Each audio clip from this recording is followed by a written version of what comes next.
The CQUniversity Cairns Taipans take on the Brisbane Bullets Saturday 2nd of September. Tip-off at 7:30.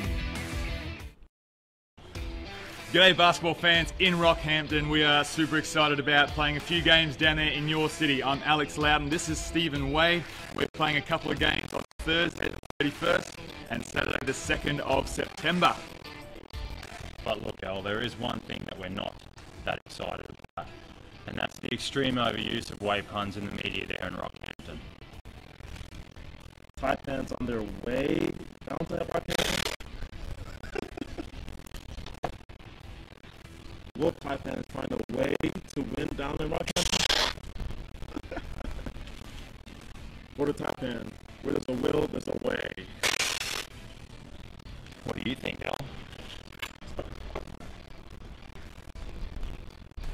But we're excited about the basketball games. But puns?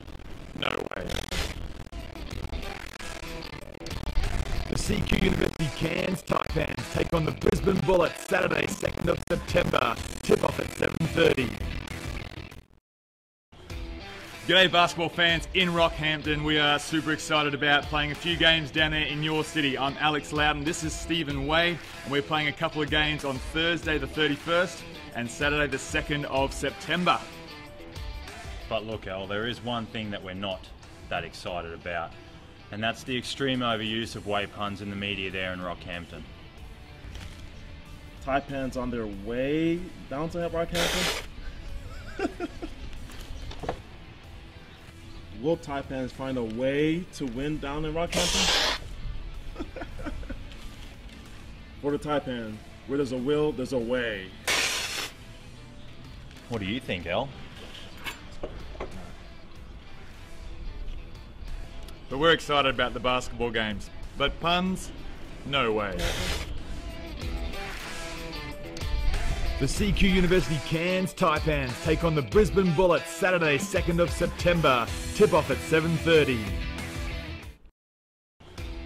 G'day basketball fans in Rockhampton. We are super excited about playing a few games down there in your city. I'm Alex Loudon, this is Stephen Wade, and we're playing a couple of games on Thursday the 31st and Saturday the 2nd of September. But look, Al, there is one thing that we're not that excited about, and that's the extreme overuse of way puns in the media there in Rockhampton. Taipans on their way down to Rockhampton. Will Taipans find a way to win down in Rockhampton? For the Taipan, where there's a will, there's a way. What do you think, Al?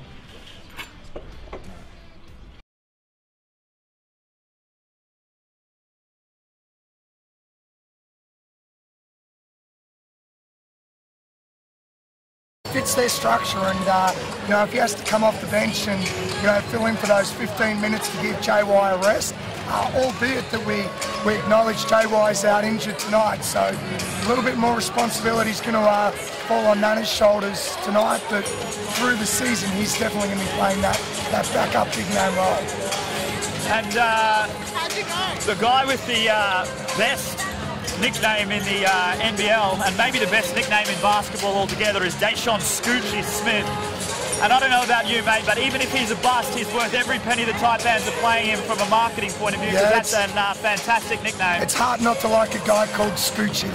That's exactly Scoochie right. was born to be a baller or a fighter or maybe a poet. There's not much you can do outside of those things with the name Scoochie. But look, seeing some of his highlights, he actually does a great job coming off the on-ball screens. He's 6'2", he's got a little bit of height for the point guard position. He's more of a tempo guy, so he's more of a controlled point guard. I guess my question is going to be, how's he going to guard the Bryce Cottons and, some of the flashy point guards, Casper Ware?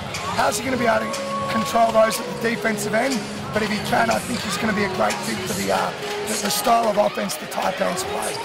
And in terms of recruiting him, some of the things Coach Byrne had mentioned previously was that he saw him initially at the University of Dayton, where he had a great senior year, and Scoochie played with the Boston Celtics in the Summer League, and obviously that's a great organisation with a lot of history and a lot of success, and for Scoochie to be included on the Boston Celtics Summer League roster speaks a lot to his abilities, and hopefully that translates to a pretty effective NBL player. Yeah, absolutely. And then, you know, the last importer is a really interesting case. I think, to my knowledge, the first Venezuelan in the league that I'm aware of. So tell us a bit about Michael Carrera, please. Yeah, look, Mike Carrera, really interesting one, and as you said, he's a Venezuelan international.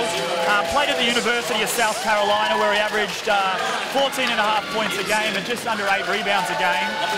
Had a little bit of time in Europe with Cam Glidden, and I think that relationship with Glidden sort of impacted his willingness to come and play in the NBL. But what the Taipans have lost in the retirement of Mark Worthington is an absolute competitor and a toughness beyond question, and I think they feel like they've done their best to replace that in Mike Carrera with a 6'6", long, athletic, versatile and youthful defensive 3-4. So hopefully he fills that void left by one of the greatest all-time and a great Australian representative in Mark Worthington. Yeah, absolutely. And look, he is a hard worker. One thing I noticed on Thursday, I don't know that Carrera's ever fouled in his life. He almost was a little bit offended every time the referee blew the foul on him.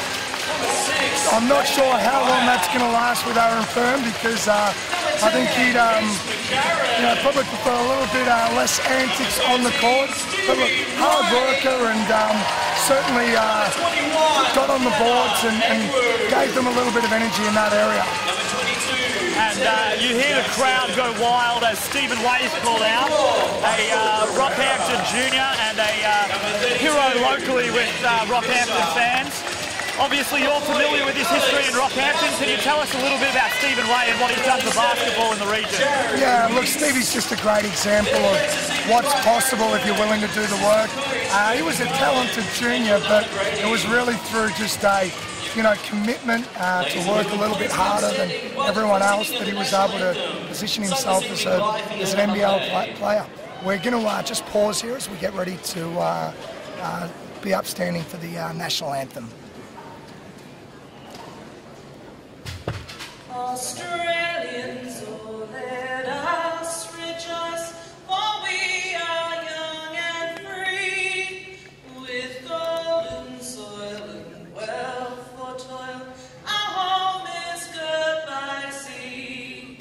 Our land abounds in nature's gifts of beauty, rich and rare. In history's page, let every stage advance Australia fair. In joyful strains, and let us sing, advance Australia fair.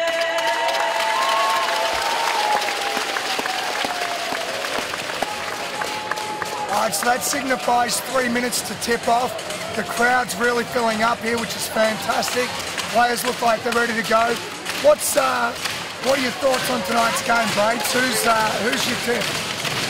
Yeah, look, I think whilst it's in central Queensland and both are Queensland teams, the crowd probably is with the Cairns Taipans, being a CQU team and essentially being a home game for the Taipans. So after a reasonable performance where they got up on Thursday night in that close game, I think they've got the energy, and I certainly think the crowd's going to be high on them. I've got them getting over the line against the Bullets tonight.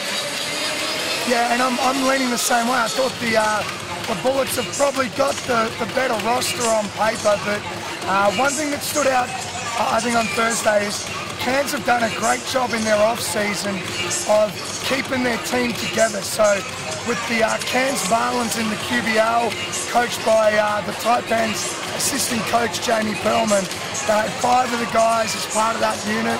A lot of the guys stay in Cairns in the off-season, work out with the team, and they just looked a little bit more together, particularly on the defensive end. So expecting a tight one.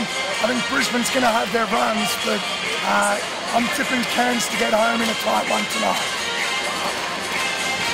And 2 minutes till tip-off, and just before we get started, look, Matty, we've spoken before, we want to make this as interactive as we can, and we're going to do that by trying to engage on Twitter with with the fans following us on the live stream. So for anybody that wants to get engaged and have an impact on the game from home, you can hit us up at Coach Walmsley on Twitter with your questions and your comments. And we'll try to get those during the break and try to make this as interactive as a game as we possibly can for those watching on the live stream at home. Yeah, absolutely. Tweet in. And I think you're the guy to go to there, Braids, the absolute king of self-promotion. I think you've knocked Joel Kalu off his perch on that one. So get on board and hit up Brady on Twitter. He's going to be all over it all night. And final thoughts, Matt. 1 minute till tip-off. Final thoughts, mate? Look, it's just exciting to get a game like this in Central Queensland, and all credit to the Rocky community. You know, they do basketball well. They run a great QBL program, and when we get these types of events, you know, often you see these pre-season games. They're hosted in a tin shed. Half a dozen people turn out, but you know, we've got a proper full-blown 1,500 people here. They're already making a bunch of noise. That's only going to continue as the night goes on. So credit to the Rockhampton community for getting behind this event. Rockhampton Regional Council and Rockhampton Basketball.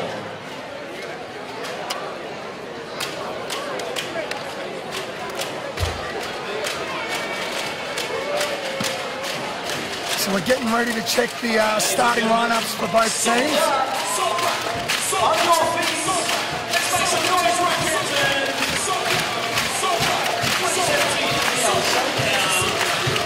Looks like for the Taipans we've got Big Nana, Captain Cam Glidden, hometown hero Stevie Way, Mitch McCarron fresh off his Asia Cup success, and new import Michael Carrera.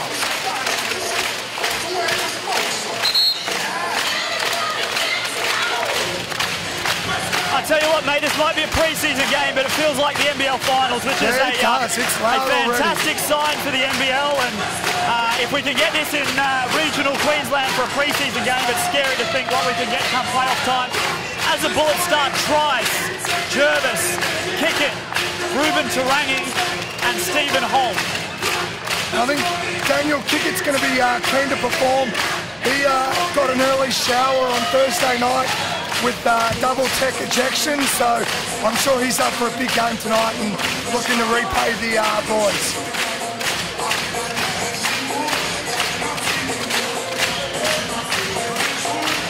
And here we go. And Bullets get first possession through Trice. Getting seam pick and roll with Holt and a popping Kickett. Great pass from Jervis to an open Ruben Tarangi.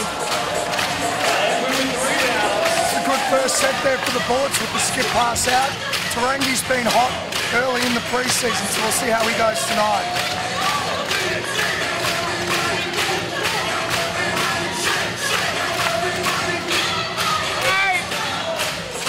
Great post up on Glidden. Kick out to an open Mitch McCarron. Short on a three. Aaron Fern not happy with that one. He's remonstrating. One thing Aaron's really keen on with the Taipans is making sure they hit the glass hard. They work really hard on trying to muscle their defensive box outs under the basket and get a tip, just like Glidden did on that occasion.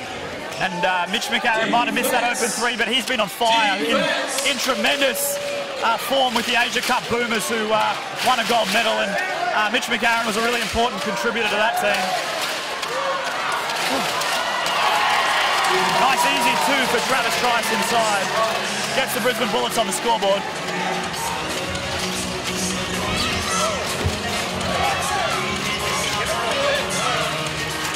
Good look.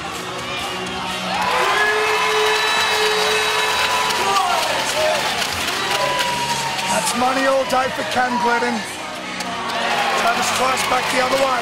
And that's exactly why they signed him. Trying to get 2 feet in the paint, draw the defense, make plays in a key way.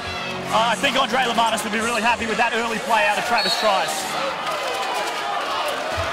And just to bounce back to our Twitter, mate, we've had a couple of tweets already. My man Jordan Garans from Cairns, he's a journalist. He said, get my co-commentator a throat lozenge. which I thought was hilarious. And Jason Fitters, nothing wrong with self-promotion. Thanks for checking in, guys. Absolutely, yeah. Just come off a game of an AFL final, so not quite Darren Lockyer at the moment, but certainly heading that way, so apologies. And a good pin-down action for Glidden. Short on the open jumper, but Mike Guerrero on the board, showing that length and competitive toughness that Coach Burns spoke about in the pre-season.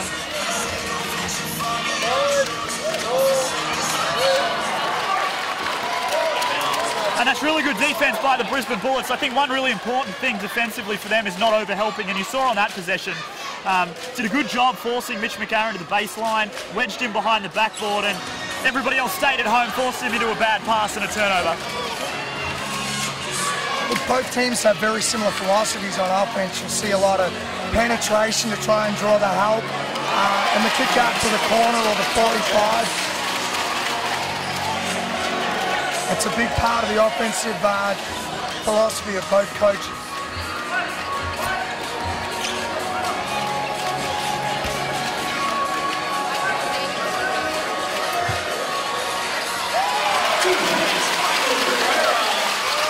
Now it's a good looking shot from Mike Carrera. If the Taipans can get that out of him this year, they'll be in pretty good form. And there Trice goes again, playmaking out of side, pick and roll, short on the floater, but another good move. Good take.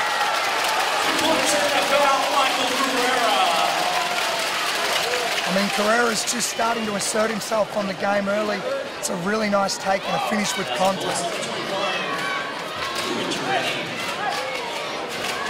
Have a look here for a press from Cairns. We saw it a little bit out of the free throw on Thursday night, so it's more of a press to slow down the tempo of the game. Great pace out of the Bullets, pushing early.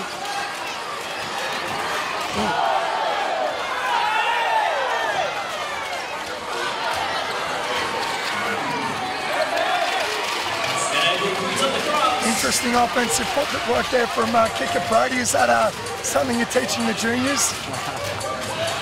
Whatever you got to do to get it done, mate. I think he was lucky to get away with that one. Oh, an offensive foul. Mike Guerrero started the game really aggressive early. Gets called for an offensive foul on that possession, though. It's a tough call.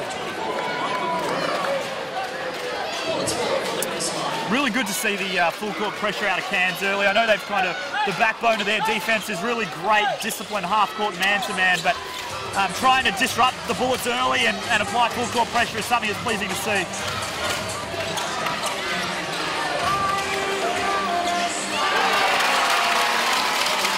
A pick and pop action out of middle pick and roll for Daniel Kickett. He's made a living out of that both in Australia and in Europe. And Travis Trice making a lot of good decisions early out of that side ball screen, and now middle ball screen too. Looks like we got 2 fouls early for Tom Jervis, so not blessed with bigs at the moment, the Bullets, but it looks like Mitch Young will be coming in for an early sub. Substitutions on the floor. I guess the big unknown, Brady, for the Bullets is Cameron Bairstow. You add Bairstow to this lineup and they're probably a championship contender, but the news is that he may be out for the season. At best, probably back in January. Mitch McAaron short on that jump shot. Out of bounds, Bullets ball. And look, yeah, to your point, Matt, I think that's, you know, I think if you can start Trice, Holt, Buford, Bairstow and Kickett, that's a really tough starting five in this league. And that's probably a tough starting five in any league. So obviously our thoughts are with Cam Bairstow on his recovery, but the Bullets will forge ahead and try to be competitive as they can without him in his absence. Great throwback by Trice. Ruben Tarangi misses. Follows his own board though, makes a competitive play out of it. Cairns ball.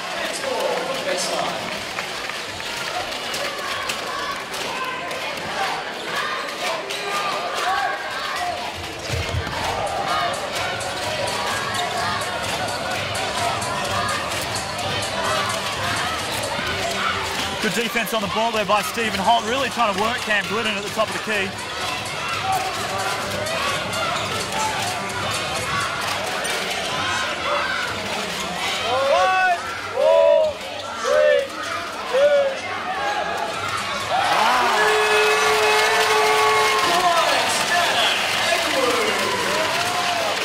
Barkable is sticking the big three to give the Taipans the lead 10-9 here. I'm not sure that's part of the Taipans playbook, but good if you can get it. Yeah, absolutely. For a guy that averaged 5 points, or just under 5 points, as a really key contributor to the second unit for the Cairns Taipans last year, if they can get him on pick and pop or stepping out to the three-point line and making shots like that, they're going to be pretty happy with him this year, I would imagine. Absolutely. We're getting our first look now at Adam Gibson and Jared Weeks both stepping into the game. Interesting to see the matchups there. We suspect Weeks will probably go to Trice and try and slow him down, keep him in front of him.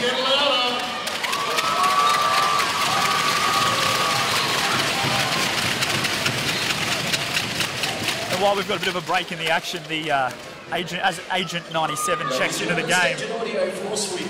He obviously had a great run there with Illawarra under Rob Beveridge and in a really open freelance system, and he's moved to the Taipans, who are probably a little bit more structured offensively, may not allow for as much creative freedom. Will be really interesting to see how he goes about impacting with that style of basketball being Kansas' preference. Yeah, and we touched on it, you know, the Bullets are very guard heavy. If you look back the other way, Cairns are probably in the same boat. You've got, you know, Glidden, McCarron, who are probably the two, you know, key guards at the moment with injuries.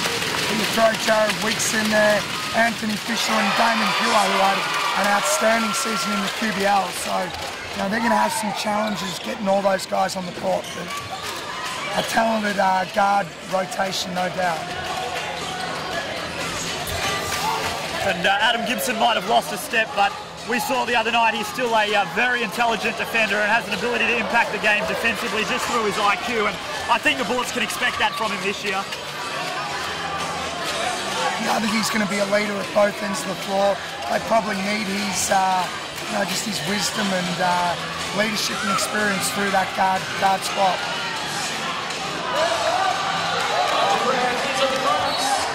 Great pass out of the post there by Kicks to a diving Mitch Young, who just short-armed the layup a little bit. But good post-action anytime you send a double to the post, you've got to have cutters, and that's exactly what Mitch did.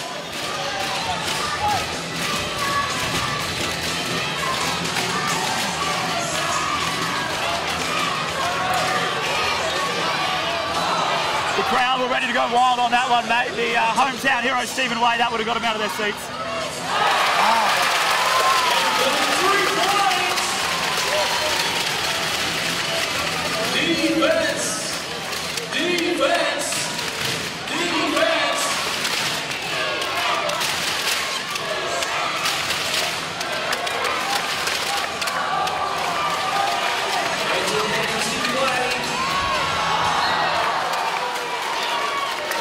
Turnover on the possession, but really impressive. Cairns are trying to play up tempo and at pace in transition, and anytime you do that, you put the opposition trans D under a lot of pressure, and it's hard to defend in transition at the best of times, especially when a team's trying to run it down your throat. Yeah, and I think at the same time, you know, that last offensive possession from Brisbane, they'd be really happy with the ball movement, the penetration, Holt getting the open three. They're probably playing the style of basketball that Lamanis wants as well.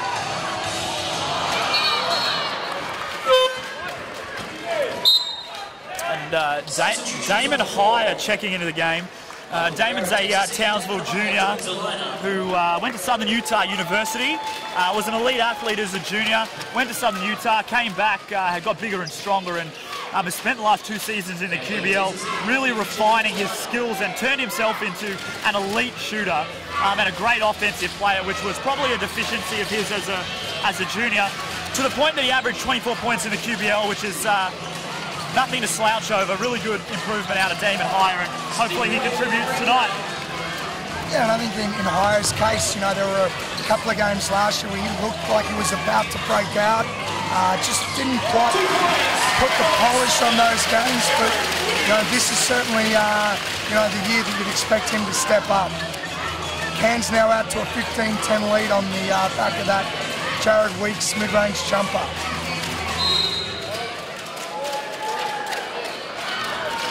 Interesting that we haven't seen Perrin Buford in the game yet. I'm just wondering if everything's okay with him. Ruben Tarangi's back in for his second run, so yeah, looking forward to seeing Buford hit the floor.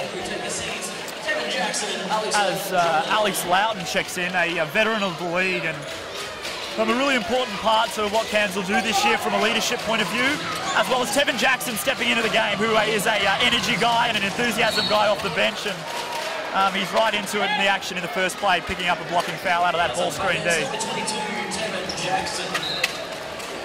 That's his first.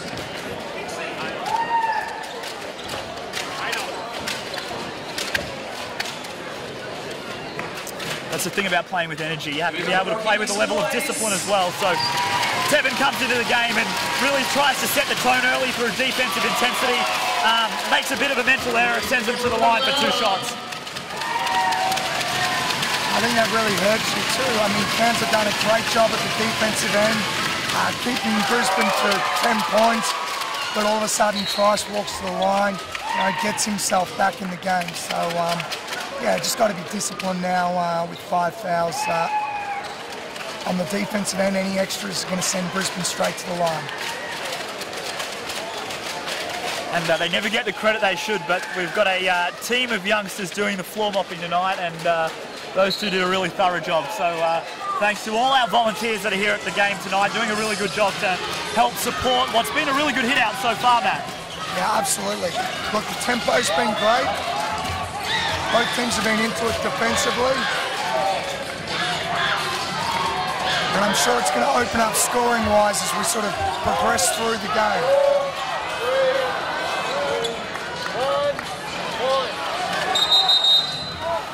And a shot clock violation there, turnover, Bullets ball, and a really important part to that defensive possession was Ruben Tarangi staying on the floor. He didn't bite at the pump fake, stayed on the ground, forced the Taipans into an extra pass, and they don't get a great shot at all late in the possession.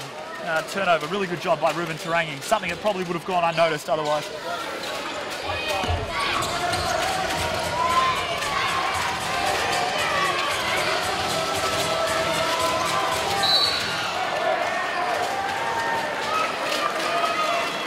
Tevin Jackson picking up his second there. Good help rotating on against the on ball, but just didn't quite recover in time to get position. So again, now we see Bullets going to the line and picking up 2 easy ones. As Tom Fullerton checks into the game, a really highly credentialed junior out of Queensland South State team's captain and under-17 national team for Australia, coached by Mark Watkins, former NBL coach. So really interested to see the progression Tom Fullerton's made as a senior player. Miss Petrie sticks that one to take it to 15-13. It's going to be really interesting to see what the Bullets do. They've got a smaller lineup on the floor now. Tarangi's probably going to get pushed to the floor. So it'll be interesting to see whether we see some full court run and jump or full court pressure from the Bullets here. Yeah, it looks like a little bit of a 1-2-2 full court zone press.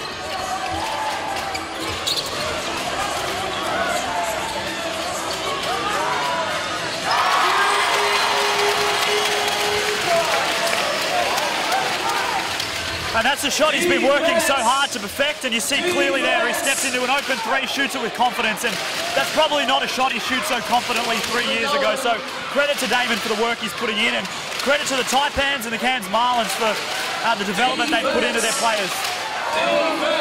Great pass by Travis Trice. Mr. Bunny, Ruben Tarangi around the rim.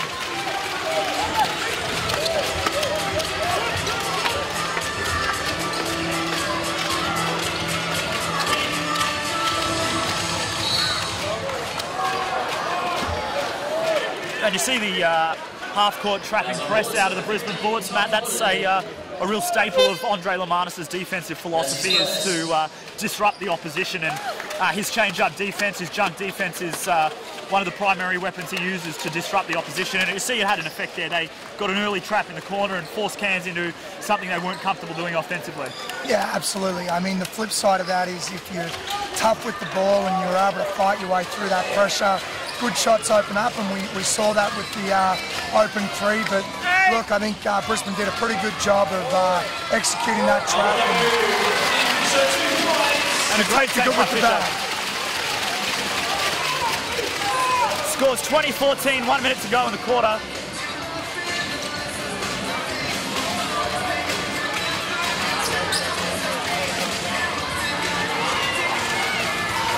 8 on the clock. And turnover, Adam Gibson.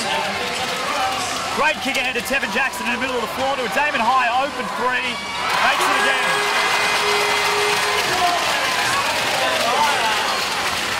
Defense! Defense!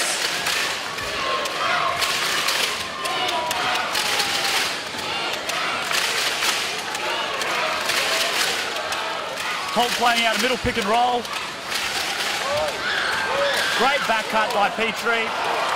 Misses a wide open layup of a great find by Stephen Holt.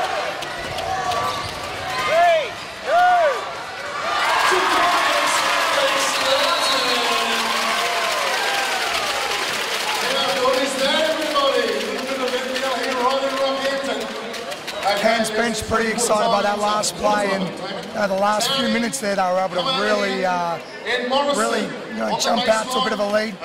Both teams have been pretty good offensively, but I think Cairns have just done a slightly better job of spacing the ball and looking after it, finding the open guy. And it always helps when you're sticking shots. And certainly the Taipans have done a pretty good job of that, making the open shot when it's been there. And I think it's the type of shots they're taking and making that is, like when you get 2 feet in the paint and you draw defense and the ball moves through hands, it generates energy and good shots come off ball movement and ball energy. And you've seen those 2 wide open threes by Damon Higher. They've been created by someone else. They've resulted in a wide open look for him and he's sticking them, and that's great offense. And I think that's why you've seen the Cairns Taipans be so effective early. We got a little bit of quarter time entertainment here with the oversized uniform relay race.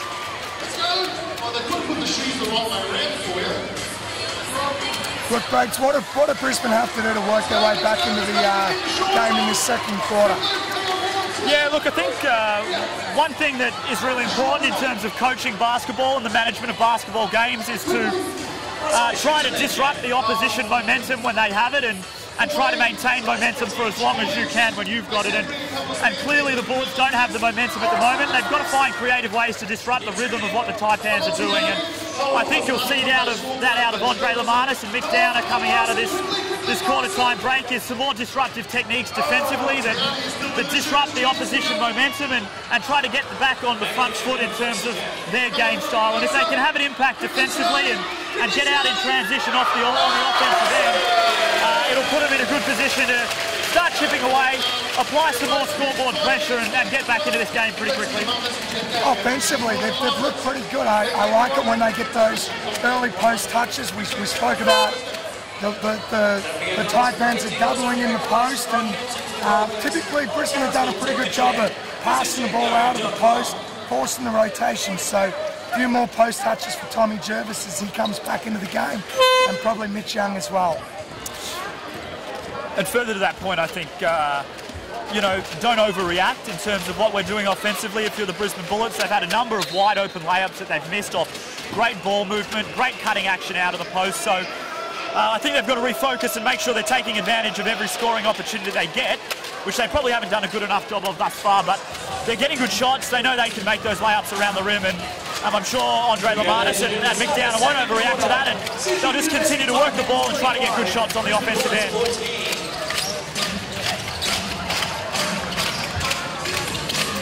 Early trap out of that side ball screen with Jared Weeks. Great extra pass, corner three to Damon Higher, and he makes it again. Really putting on an outstanding shooting display tonight, Damon, and really pleasing to see.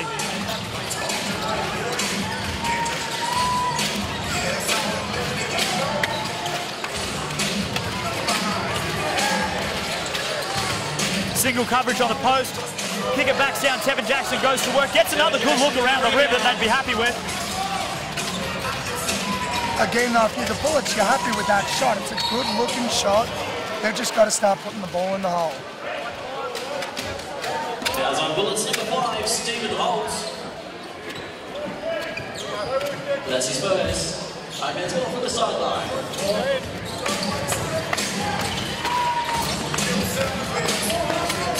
Middle pick and roll with Jared Weeks, pulling up for a jump shot. Great looking shot.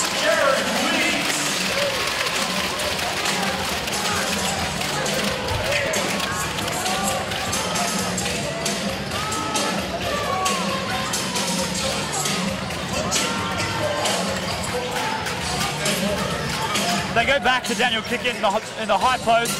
Hand off on the side to Adam Gibson, who's looking to make a play. Alex Loudon with the rebound.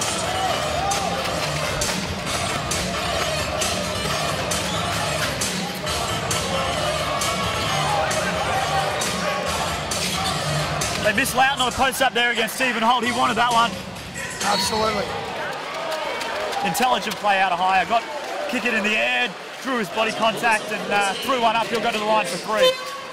Yeah, I'm not a huge fan of that type of a call, but look, no issues from Kickett. He put his hand up, he was out of position, bought on the shot fake, and now Higher goes to the line for free throws. Just to highlight the point, Brisbane are currently shooting it at 25%, so credit somewhat the Cairns Taipans with their pressure on the defensive end, but at the same time, Brisbane have had some pretty good looks throughout the game that probably should have finished.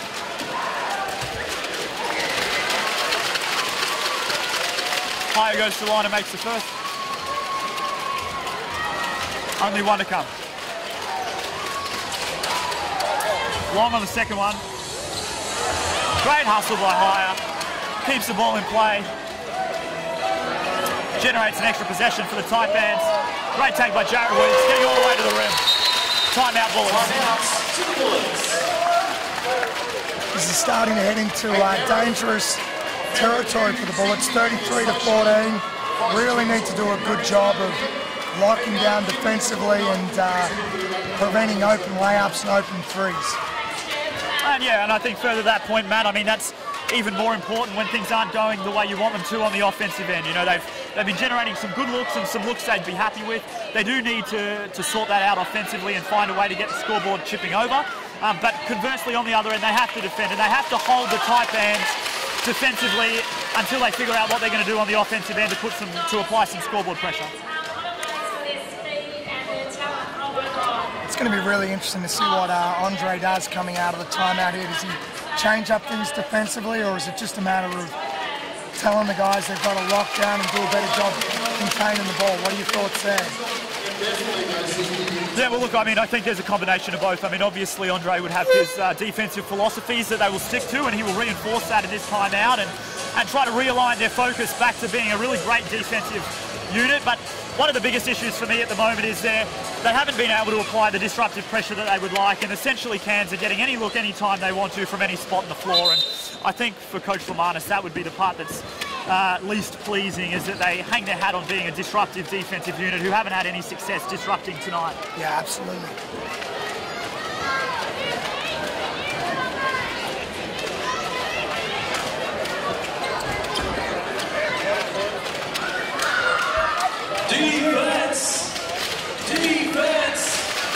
Defense! Taipans are showing a little bit of 1-3-1. Nice change up by Coach Byrne.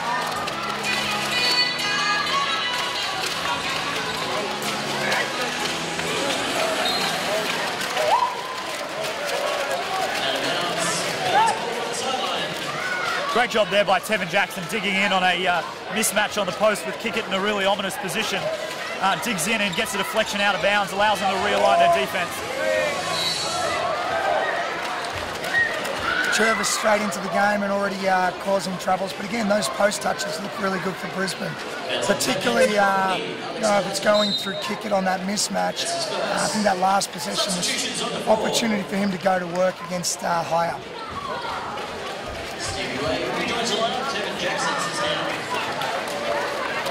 Make some noise.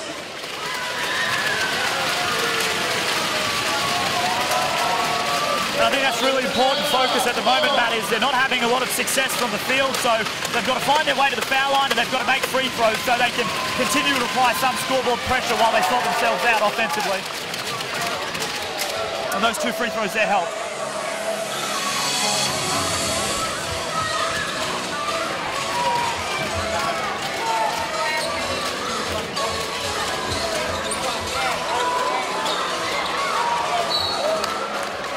See, this is one of the issues you've got for the Bullets now, is Cairns Taipans are feeling really good offensively, and they're playing with a lot of confidence and they're playing in rhythm, and the Bullets have to find a way to rein that in and have an impact defensively and take them out of that so they can get back in this one.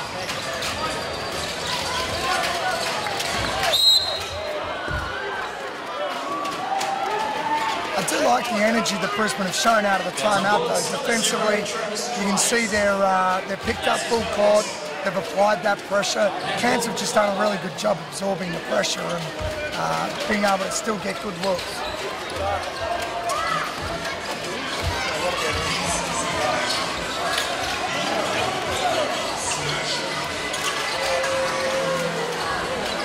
And here we go, get back to playing at pace from the Brisbane Bullets. And that's why they were so successful early, I thought, is they did a good job getting defensive stops and clearing the glass. And they got it in Travis Trice's hands, and he probed the transition defence really assertively and gave them trouble early. I think that we need to see a little bit more of that out of the Bullets if we're going to have some success.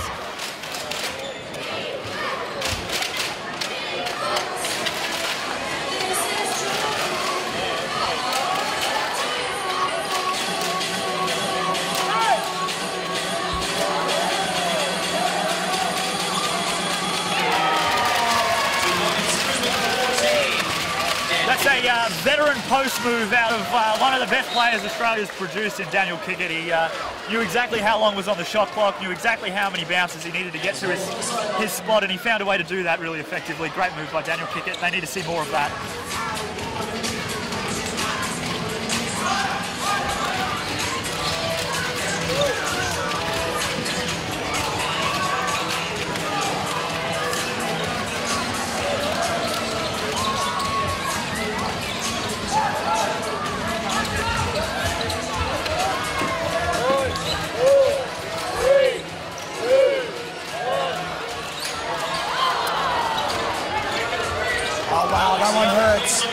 Great defensive pressure and all the way down to 1 second on the shot clock, but a bail out, missing the box out.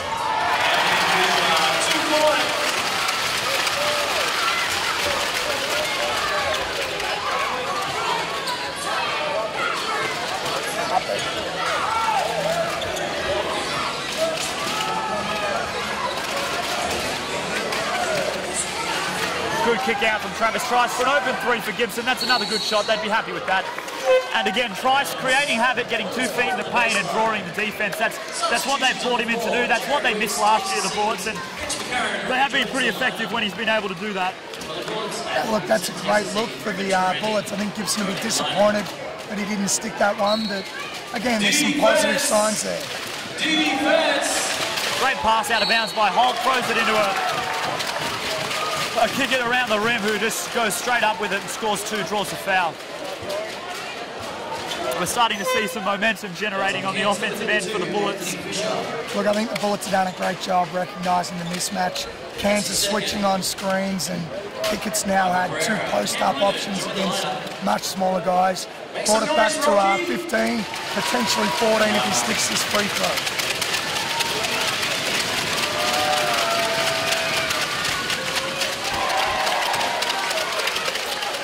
And the thing about basketball is it's a marathon, not a sprint, so plenty of time to get back in this one. The great sign is even though it's a 14-point difference, the game's been really competitive and both teams are getting after each other, which is exactly what you want to see out of a pre-season hit-out.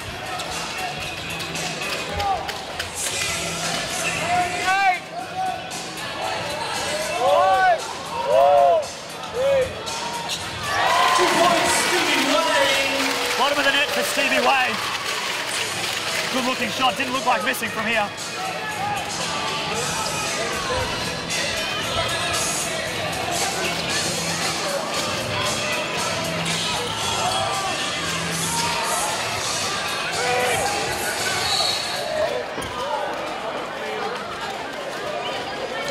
Loughton not liking that one. Jervis established some pretty good position in the post. Hard to know what else Alex could have done on that one. He seemed to have pretty good body position protecting the basket. On the floor. Alex Loughton takes a seat. Nana Egwu rejoins the lineup. And Nana Egwu checking back in as the score's 37-21 with 5 minutes to go in the quarter. I like that sub for Cairns. I think Nana does a pretty good job of protecting the ring, and he's going to challenge those big guys in the post for Bullets. Defense! Defense! Defense! And as I say that, it looks like he's picked up a foul and a possible and one here for the Bullets. But look, he did do a pretty good job of bodying up.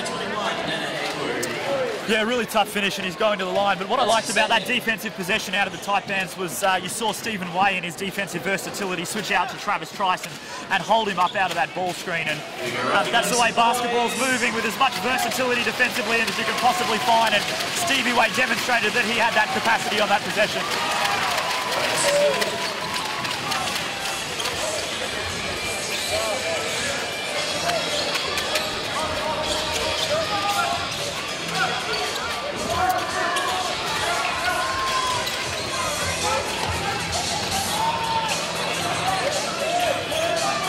Stephen Holt putting a lot of pressure on the ball there. Cam Glidden looking to punish him for that pressure. Attacks him and draws a foul. Yeah, Holt probably hasn't had the offensive impact on the game that we thought maybe he might have, but defensively he's been outstanding. He's been up the floor and he's been a lockdown on Cam Glidden, chasing him around the court. So all credit to him on the defensive end.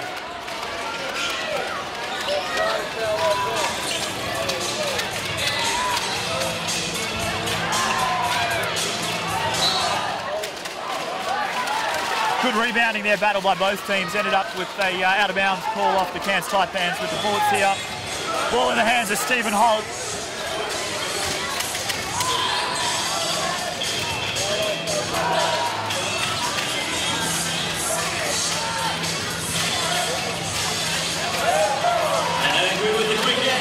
They've certainly made an emphasis of throwing it inside to kick it and Jervis, and it's probably turned their offensive success rate around a little bit. Other than that possession, they've looked really good when that's been the focus for the Bullets.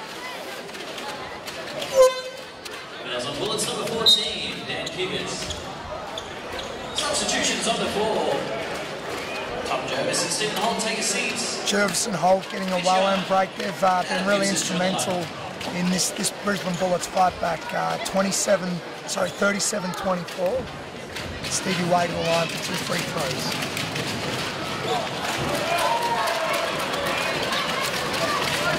He'll be dirty on that one, Stevie. He's a pretty good free throw shooter. Would have loved to have put that one and just extended that lead. Makes the correction on the second one, and that one never looked like missing. And a nice change up there off that made free throw out of the Taipans, showing 1-3-1 again. Really impressed with Coach Fern changing his defense up. He spoke previously to both of us about how the half-court man-to-man and the defensive rules in the half-court are the emphasis they place defensively, but we're certainly seeing a lot of change-up defenses out of the Taipans that we probably haven't been used to in other seasons. Absolutely, yeah. Look, that 1-3-1 looked pretty good. There was good ball pressure, and they had Big Nana in the middle of it with his long arms taking up a lot of space. If they can do a good job of rotating out of that and preventing open shots in the corner, that's going to be a weapon for the team. There's a bit of a mix-up throughout the season. Just get him to go up.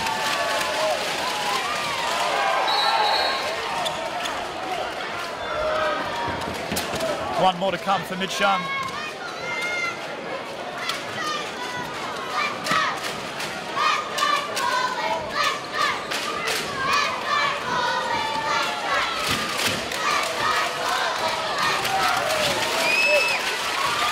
Makes no mistake with that one.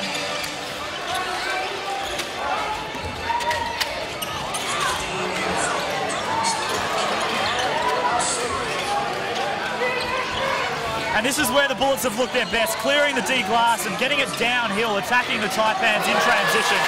Results in a 2-point layup for Daniel Kickett. And we're showing a little bit of junk-up defense here out of the Bullets. 1-2-2, trapping in the corners. Cairns handle that perfectly. Get on the rim for an easy 2.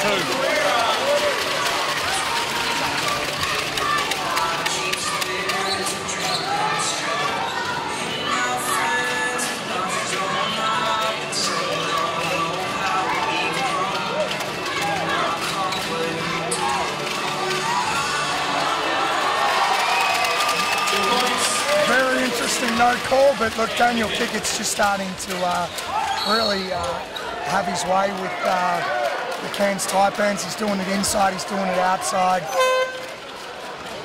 Back to 10 points now. Do Cairns look at a timeout just to steady the ship and hit reset? Yeah, look, I think we can all sort of sense the momentum of the game changing. So look to see a timeout by the coaching staff of the Cairns Taipans, or some change up defensively that tries to take the Bullets out of the rhythm that they've been able to gain the last couple of minutes here.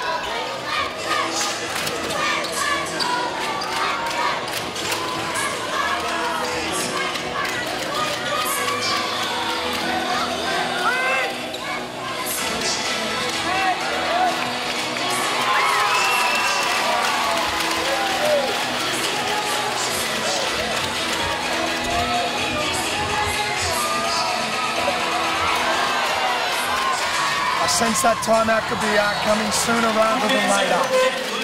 As Aaron Fern makes his way to the bench, and timeout to the Taipans. They've still got the lead, but it's been whittled into an 8-point lead, 40-32. Hey Jeff, what do you reckon? Having a bit of a dance off. And we've seen a perfect example of what is basketball at this level, Matt, which is managing the ebbs and flows. Cairns have had a large majority of the momentum, but certainly the Bullets have found a way to disrupt that in the last couple of minutes, turn the game on its head a little bit, and certainly it feels like the Bullets are looking to take charge here coming out of this timeout and turn the second quarter going into half-time. Yeah, look, Cairns is still in pretty good shape here. They just need to hit reset. They were running some great half-court offense early in the game. Probably need to have a look at what the right matchup for Kick it is. He's an interesting player, you know, he's got great footwork for a big guy, and he can punish you inside and outside. So they'll have a look at how they guard him. But you know, they're in pretty good nick here. They've just got to hit reset and get back into running some really good half-court offense. Be safe with the ball, and I'm sure you know, they'll turn it around as we lead into half-time. And I really like that last defensive possession out of the Taipans. The ball bounced the wrong way for them, and it ended up with the layup, but they aggressively trapped out of the post, rotated in tandem, and Mike Carrera got a deflection which could have as easily been a steal, but unfortunately the ball bounced the wrong way towards the Bullets basket. It ends up in a layup. Unfortunate second set of circumstances, but a great team defensive possession out of the Taipans.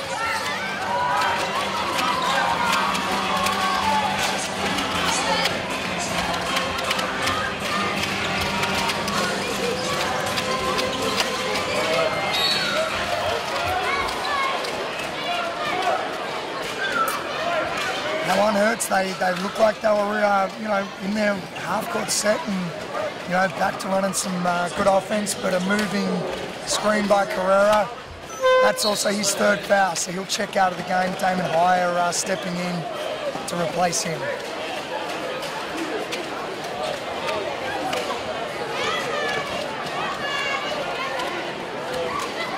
And I think that's one of the advantages of Mike being Venezuelan, is when he's got choice words for the referee. It's pretty difficult to understand.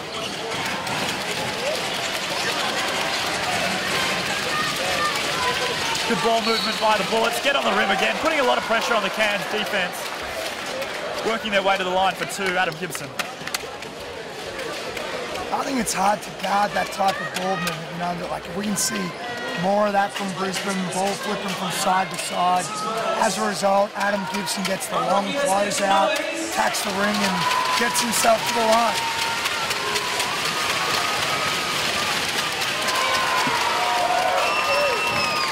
Here we go, Rocky. Let's make some noise!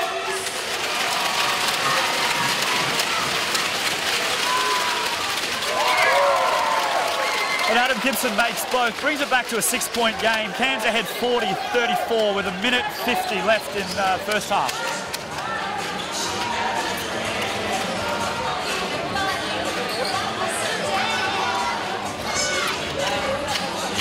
Ten seconds on the shot clock, getting into some action, the Taipans.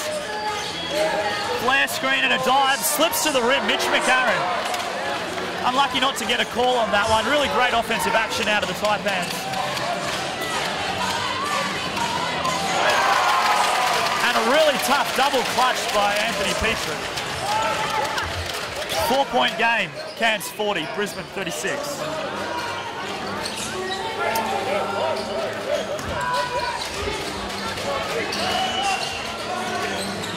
Nice pin down action, Damon Hire curling. It looks like a good shot, a little bit long.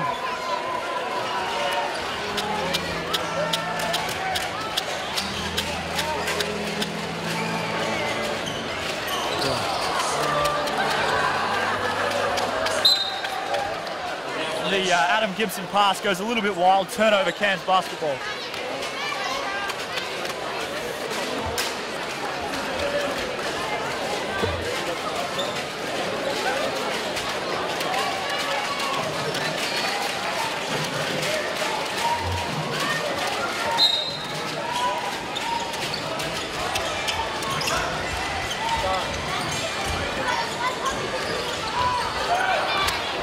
Cam Glidden's short on that one. And the Bullets are away, pushing in transition.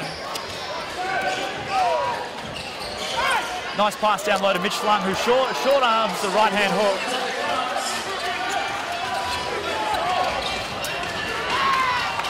Great kick ahead by Glidden. Throws it to Hire, who finds Loughton on the rim. Really good ball movement by the Taipans. Looking at one possession here for Brisbane to close out the quarter. 13 seconds left. Cairns are up 42-36.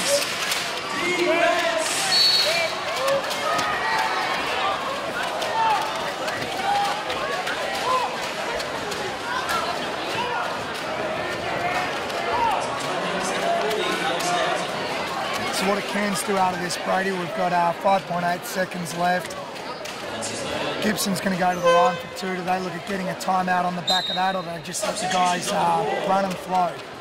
Yeah, well, look, I suppose with 5 seconds left, a timeout might be an advantage, but certainly I think what we've seen a lot of out of both teams is that really high step-up early screen in the backcourt, which has allowed them to get a numbers advantage in transition and get some spot shooters on the perimeter as you attack down the middle third of the floor. And I think we might be in a chance to see that as we end out the half with 5 seconds to go.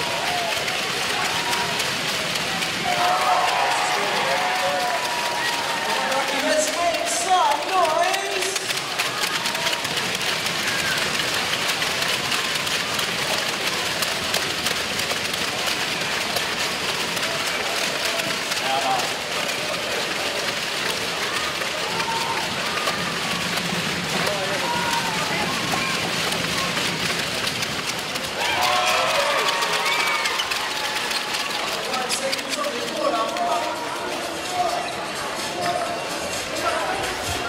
That's what we get. We get a middle step-up screen with Way and Weeks, and he gets all the way to the rim. Unlucky not to get a call on that one. But a really good shot to end the half. And I think, Matt, that's one of the things that separates the average teams from the really good teams is in a situation like that, 5 seconds to go, the Cairns Taipans knew exactly what they wanted to do. Coach Fernan obviously drilled them in that situation, and they managed to get a really good shot and don't get rushed or sped up. Get all the way to the rim with 5 seconds to go, and probably disappointed they didn't work their way to the line on that one. Yeah, and I think Fern did a good job subbing too. You know, Weeks is probably the right guy coming off that. They had good spot-up shooters, so yeah, great way to finish out the quarter. 4-point ball game. Brisbane would be pretty happy, I would imagine, with fighting their way back into that. Was it 18 points at one point? Yeah, it was certainly a really large deficit, and we've spoken about it at length. You know, basketball's a game of momentum and rhythm, and you've got to be able to manage that as a playing group and a coaching group. And what I was really pleased to see out of the Bullets was that whilst Cairns had all the momentum very early, they took the hits and they stayed with their stuff, and they stayed with the stuff that they trust in terms of their style of play, and they were able to work their way back into what's really become a competitive game now leading into the second half. Marcus Goody. Number 9, William Murray. I mean, we touched on it, but where Brisbane really excelled is they lifted their intensity at the defensive end. They forced Cairns into some tough shots and turnovers. They actually started to dominate the boards, and then they did a great job pushing the ball and spreading the floor out of that, and taking advantage of those mismatches on the Taipan switches, hitting Kickett and Jervis inside. Can't argue with that type of basketball. Let's get behind them. The lights are intense. And for the Taipans, I thought early on they were exceptional executing their half-court offense. They were really patient. They moved the ball through hands. They got great screening action and were able to work their way into really good open shots off great ball movement that generated energy. And I think that's when they've looked their best. Conversely, I thought the Brisbane Bullets when they've looked their best, they've been playing really aggressively in the pace phase. In the first 8 seconds of the shot clock, they've been playing downhill at speed, and they've put the Cairns Taipans transition defence under a lot of pressure. Trice has caused some headaches getting 2 feet in the paint, and I think whoever is able to do more of that in the second half will be able to generate the momentum for their team, and will probably run away with this one. Yeah, very much a game of tempo at this stage, and Bullets were able to assert themselves towards the back end of that second quarter. Great to see on court at the moment as part of the Jet Go halftime show. We've got the kids from Livestream Australia playing as part of the halftime show. Pretty athletic play there.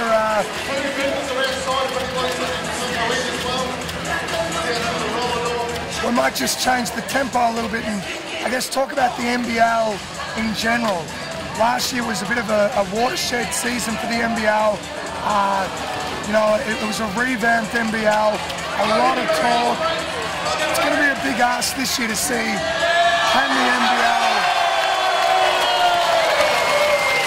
can the NBL sustain that level of interest. The early signs are yes it can, but it's going to be a big ask to keep that same level of enthusiasm throughout the year. What are your thoughts? Yeah, look, I agree with you. I feel like certainly basketball in Australia and at the professional level with the NBL is moving in the right direction. There was a great article written by The Age today about Larry Kesselman and his leadership, and it spoke on the empire that he's building with his business partners and those people he trusts in the business world, and how that's had such a positive impact on the direction of the league, as well as it spoke about his ambition at some length. And I think if you're Larry Kesselman, you're certainly looking to go from strength to strength, and there would be no ideas in Kesselman's mind in terms of slowing down, and hopefully for the standard of the league it continues to get stronger and stronger. Yeah, I think the recent announcements of the NBL being part of the NBA preseason is, you know, an example of that, and we probably don't really understand the full impact of that signing until we actually get to our game week. I think that's going to generate a whole new level of excitement and exposure, and it's going to be great to, you know, to lead the NBL season. It happens in week 2. The timing of it's fantastic. So all credit to Kesselman and everyone involved in making that happen. That's going to be huge for the NBL. 7.5. Here we go. Come on, 7 seconds to go. 7 seconds to go. Then we've got big burning. And looking ahead to the second half, Matt, I think certainly we're up this close. We have some pretty clear lines to the coaching staff of both teams, but everybody in the building's really lucky to see 2 of the elite coaches in Australian basketball leading their teams in pre-season games. You've had a little bit to do with both coaches in terms of Coach Lamanis and Coach Byrne. Give us an idea about the strengths of both coaches. Yeah, thanks for putting me on the spot, Braids. Look, I mean, you know, one of the things that Aaron's done a great job of is focusing on building a culture. We look at the NBL last season and there were a few lineups, probably Melbourne and Sydney come to mind, where there were pretty significant amounts of money put into those programs. You can't buy culture, and Aaron's done a great job of creating the right type of culture at Cairns. He prepares like no other coach. You know, you sit in on one of his pre-games and the level of detail that he goes into with his guys in terms of prepping them for their games is fantastic. Andre Lamanis is another guy who's done a great job of building culture, and I think it was one of the reasons why he was highlighted as you know, the guy to lead Brisbane, building the program from the ground up. People love playing for him. You know, he lets his players play, which is a fantastic thing. You see them push the ball, but at the same time, you know, he's there to sort of add that level of discipline. And this year will probably be the telling year for the Bullets. I think they would have been a little bit disappointed with how things finished last year. This year will really be the telling the telling signs for how they're building their program. The NBL wants to see Brisbane successful. We want to see Brisbane successful. Hopefully this is the year that happens. Try the line here. Oh, here we go. Come on, everybody, join in. Pretty impressed with the dancing on main court, Brady Wormsley. I have heard there's a jet go, return, double flight up for grabs. I've seen you smashing out some moves on the dance floor. Any chance of seeing you going out and stealing that ticket off the kids that are on centre stage? Mate, I certainly think I'll leave it up to the kids. But look, what I really am appreciating being this close to the action is the atmosphere that's being created here at Central Queensland University in Rockhampton. Everybody's having a really great time, and like I've said before, for a pre-season game where certainly they're putting on a show, and it's a fun environment to be in as a commentator, and certainly one for the players and coaches to be a part of as well. So really pleasing signs out of the Rockhampton community and Central Queensland University. But no, I won't be getting up and dancing.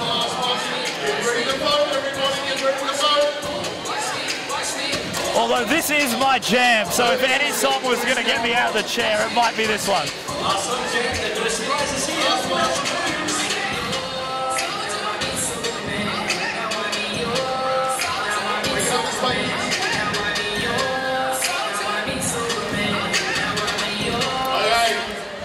Time to vote. Okay. First runner-up. Okay, now let's go. Here we go. We're going to go through the applauses. Okay. Here we go. Here we go. Here we go.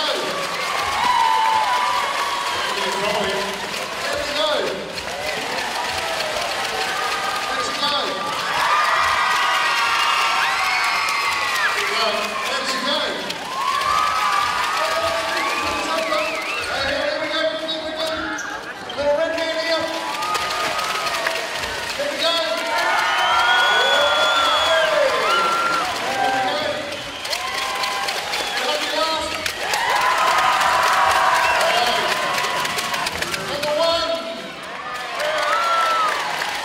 Number 2, you can pick Bullets or Taipans. There you go. Second runner up. Give all round of applause, everyone. Well done, kids. Well done. Make sure you give that to your mum. So as we get ready to start the second half here, Brades, what's happening in the land of Twitter? Mate, we've got some great interaction on Twitter and some great engagement. Jordan Garans from Cairns is the MVP of Twitter right now. My apologies, mate, if I pronounced that incorrectly, but he does a great job of promoting basketball through his job as a sports journalist in the Cairns region, and is obviously following pretty intently tonight and offering some stuff for us on Twitter, which has been great. My friend Paul Krause out of Mackay reminded me that tomorrow was Father's Day. This is my first year being a father, so I'm going to give a shout out to my daughter Grayson, and I'm really looking forward to that. I suppose it's worthwhile mentioning to all fathers that they have a great day tomorrow. Thank you, Paul Krause, for the reminder. But if you want to get at us and be engaged in the game in the second half, at Coach Wormsley, you can tweet us all second half, and we'll try to respond to you in due course and make it an interesting second half for you in Twitter land as well.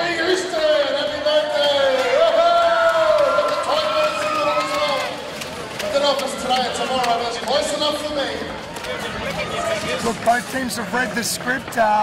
Brisbane Bullets got down into pretty dangerous territory early, but they've fought their way back in. We've got a 4-point ball game here. The crowd's into it. Both teams are into it. It's going to be an exciting second half. We both tipped the Taipans early. How you feeling about that tip right about now, Brady? Yeah, look, I'm going to stay that way. I just think they've had the momentum, and they've been in the power position for the majority of the game so far. If the second half is anything like the first half, I think they'll hang on and be okay. But I'm really pleased that it's a competitive game, and I've loved the fight that the Bullets have demonstrated really early in their campaign. You know, to be able to get down big and have the resolve and the resilience to take it one possession at a time and grind their way back into the basketball game. I think Coach Lamanis and Coach Downer would be really pleased to see that. and it's going to make for a great second half, no doubt. Yeah, absolutely. And look, I'm sticking with Cairns. All credit to Brisbane. They really changed the tempo of the game. But I thought Cairns just did a fantastic job of being able to absorb the pressure early, look after the ball, get through their sets.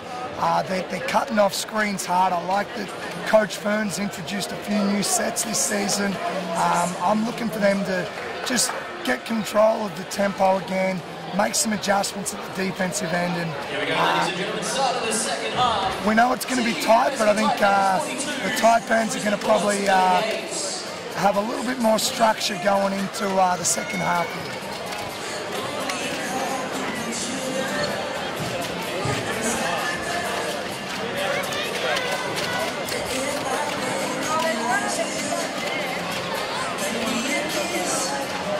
Looks like both teams are going back to their starting lineup.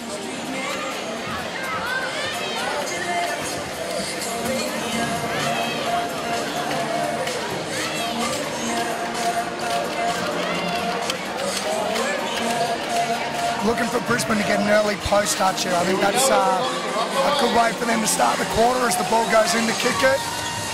Nice inside-outside action, and Jervis with the seal underneath. Great look there from Travis Trice. Another missed layup around the rim, though. He'd want that one back. That's a good look. He gets fouled and he goes to the line, but certainly Jervis would want that one back again.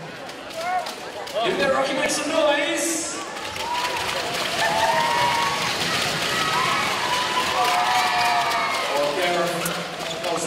But to his credit, he steps up and makes the first free throw.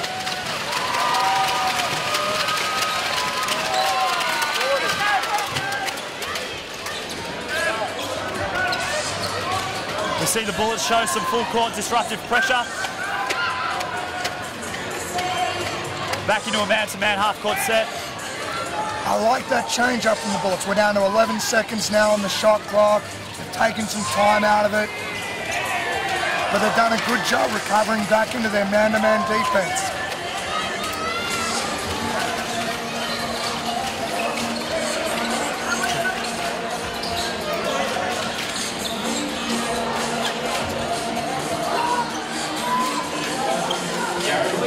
I'll tell you what, those defensive rotations out of that double on the post for Cairns were on a string. That's really great to see so early. And the Bullets are on the break, playing in the pace phase. Great job by Jared Weeks to fight round Jervis there and make a play at that ball, tip it out of bounds. Yeah, probably just needed to be a little bit more patient and let Jervis get the seal. They got the mismatch. Great job by Jervis getting the block at one end, sprinting the floor, getting the seal at the other end. Just needed to be a little bit more patient.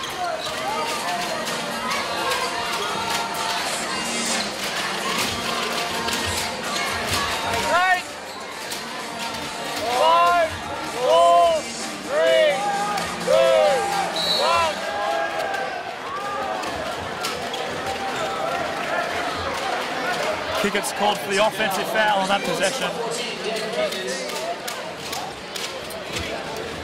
That's his third. But I think what's really important to note, Matt, is out of both coaches, we've been speaking at length about this disruptive defensive pressure, but both teams have used delay tactics as a form of disruption and have really done a good job eating time off the shot clock for their opposition and putting them under the pump to make plays with 15 and 14 on the shot clock as they cross half court into their half court offense. So delay tactics have been used quite extensively to some reasonable success by both coaches. Yeah, absolutely.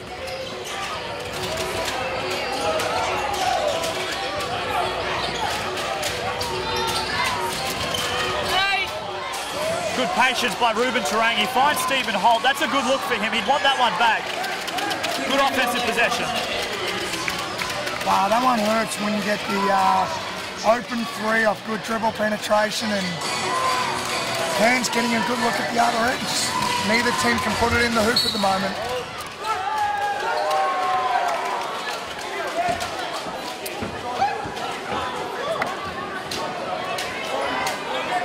A little bit of confusion here as to who the call's on, but it's gone against Agent 97, Jared Weeks.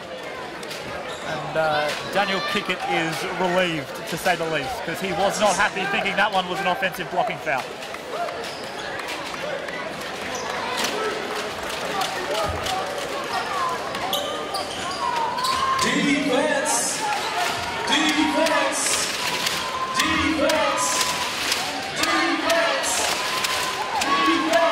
stay on the floor.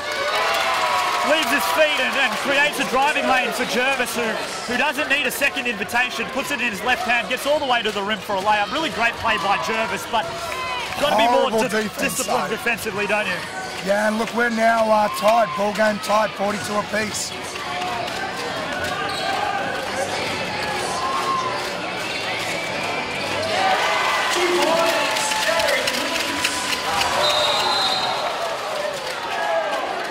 We've got an unsportsmanlike foul on the court.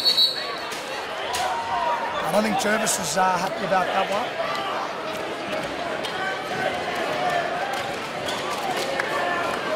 In fairness to Jervis, it looked like he was just running the floor. Jared Weeks propped in front of him and drew the charge and the unsportsmanlike foul. Unsportsmanlike foul on Tom Jervis. But to Jared Weeks' credit, this is the type of way he has to find to impact games. You know, he's got to come on the floor and he's got to be a disruptive presence who niggles at the opposition, and he's been able to do that, and he's achieved some things out on the floor tonight as a result of playing that style and playing that way, which I'm sure the Cairns coaching staff would be pleased to see out of Jared Weeks.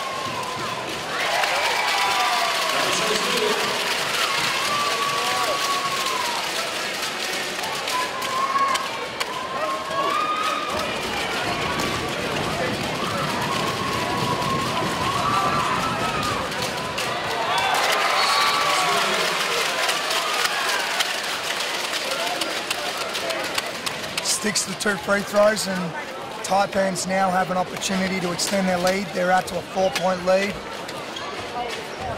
Expect a really good possession here. Patience with the ball.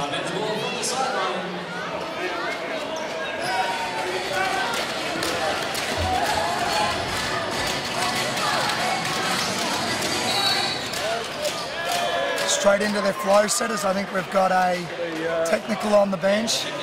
Brisbane Bullets. Coach Lamanis is not going to be happy with that one. I think that came from one of the players.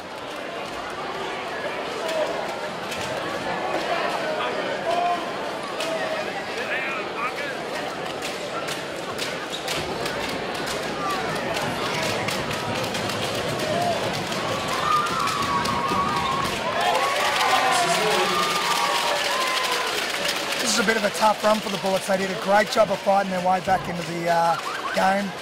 Probably a couple of unlucky calls. I thought the kick it offensive foul and then the unsportsmanlike, interesting calls.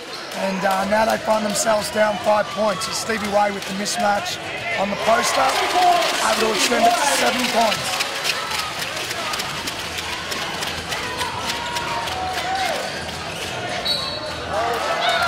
We see it again, both teams utilising that early step-up screen on the sideline, having a lot of success with that, and we get that again there. Stephen Holt makes a play downhill, puts the Taipans defence under a lot of pressure early, and Jervis gets a seal, unmanned around the rim, walks to the line for 2 free throws. I think time and time again they've had success doing that. It's certainly when the Bullets have looked their best is when they're playing early in the pace phase, in the first 8 seconds of the shot clock, and they're probing the opposition transfer.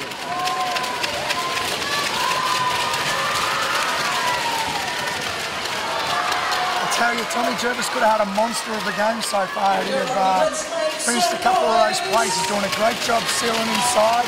Just got to finish it off.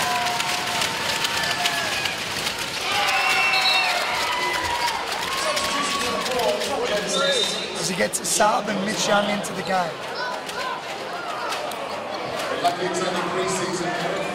And I was just about to say, I tell you what, there's not one person in this building that thinks this is a pre-season game. That's fans, commentators, coaches, or players. Everybody's right into this, and it's really good to see the players getting after each other. They both want to walk away with a win here, and they're certainly both playing like it.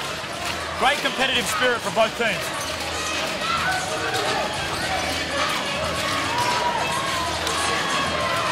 Trice clears the D glass, and he's off playing the pace phase, downhill in transition. A little bit out of control. Great job by Jared Weeks to take it through the chest.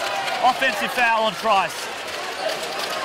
What are your thoughts on that last shot by Weeks? Is that a good option for him, or should he be turning the corner and getting to the ring trying to create?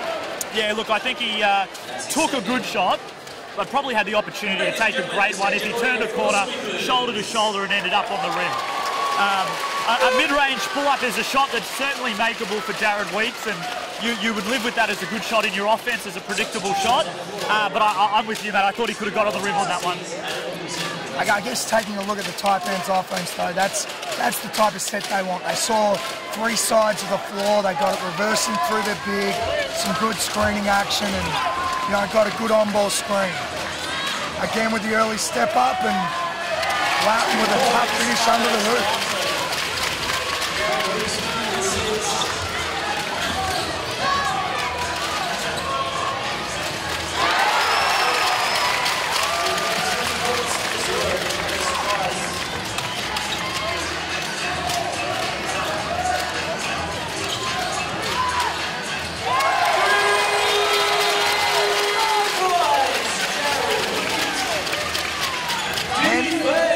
Man down on that one.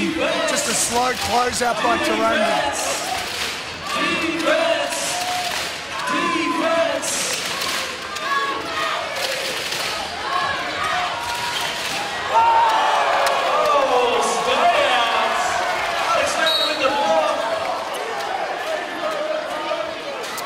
You've touched on it a couple of times, Brady, but Cairns have just done a fantastic job doubling the post, but making sure they're not exposed on their rotations. And great example there. Ball got swung to Trice. It was mismatched with Stevie Way, but Alex Loughton at the basket doing a good job protecting the rim. Yeah, and I think it's important for the fans following us on the live stream to appreciate that Cairns aggressively trapped Anthony Petrie out of the post, and he's not somebody that's been hurting them, but Coach Fern's using that as a disruptive tactic to speed the offense up and force them to take a shot that isn't in rhythm and isn't the one they want. So certainly been really useful and effective for Cairns tonight.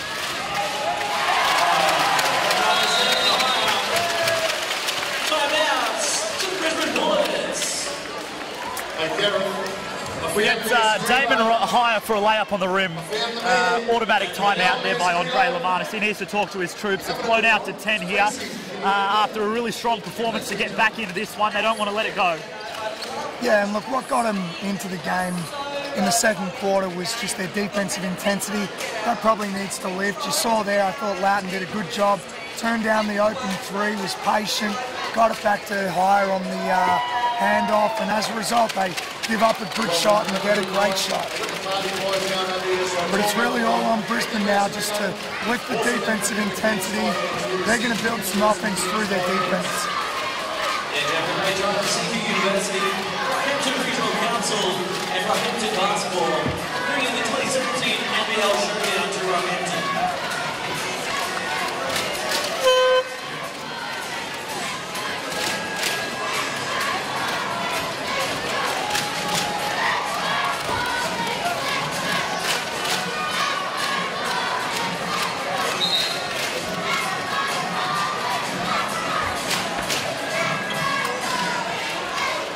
And as both teams get ready to step back on the floor, it's a 10-point game. Bullets up.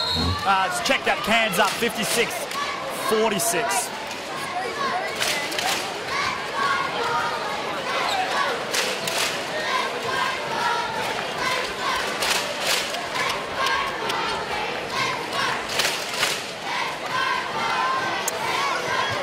Yeah, we've just got a tweet through John Guana, my man that does a great job. Nothing but net media. Shout out for the job you did with the QBL and continue to do with the QBL. We've got to look into Buford. We saw him here in a practice game on Thursday. He left the game without incident and looked really, really good. He'd certainly be having an impact on this game. A little bit mysterious as to why he's not playing in this one, but we'll get an answer for you, mate. Come back to you.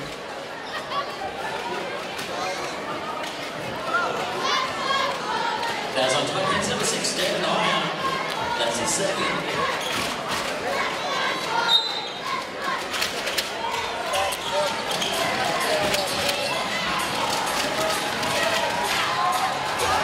Nice aggressive take by Travis Trice, and Mitch Young's on the own glass, doing a really good job in there, trying to create extra possessions for the Bullets. Two interesting no calls. Andre Lamanis already a little bit highly strung. Yeah, I'm not sure he agreed with those two. Mind you, possibly one back the other way as Stevie Way got a little bit of contact under the hoop as well. You probably want to get to the ring right now because the referees are going to be looking to call a foul just to get control of the game. As Mitch Young throws down a pretty nice dunk.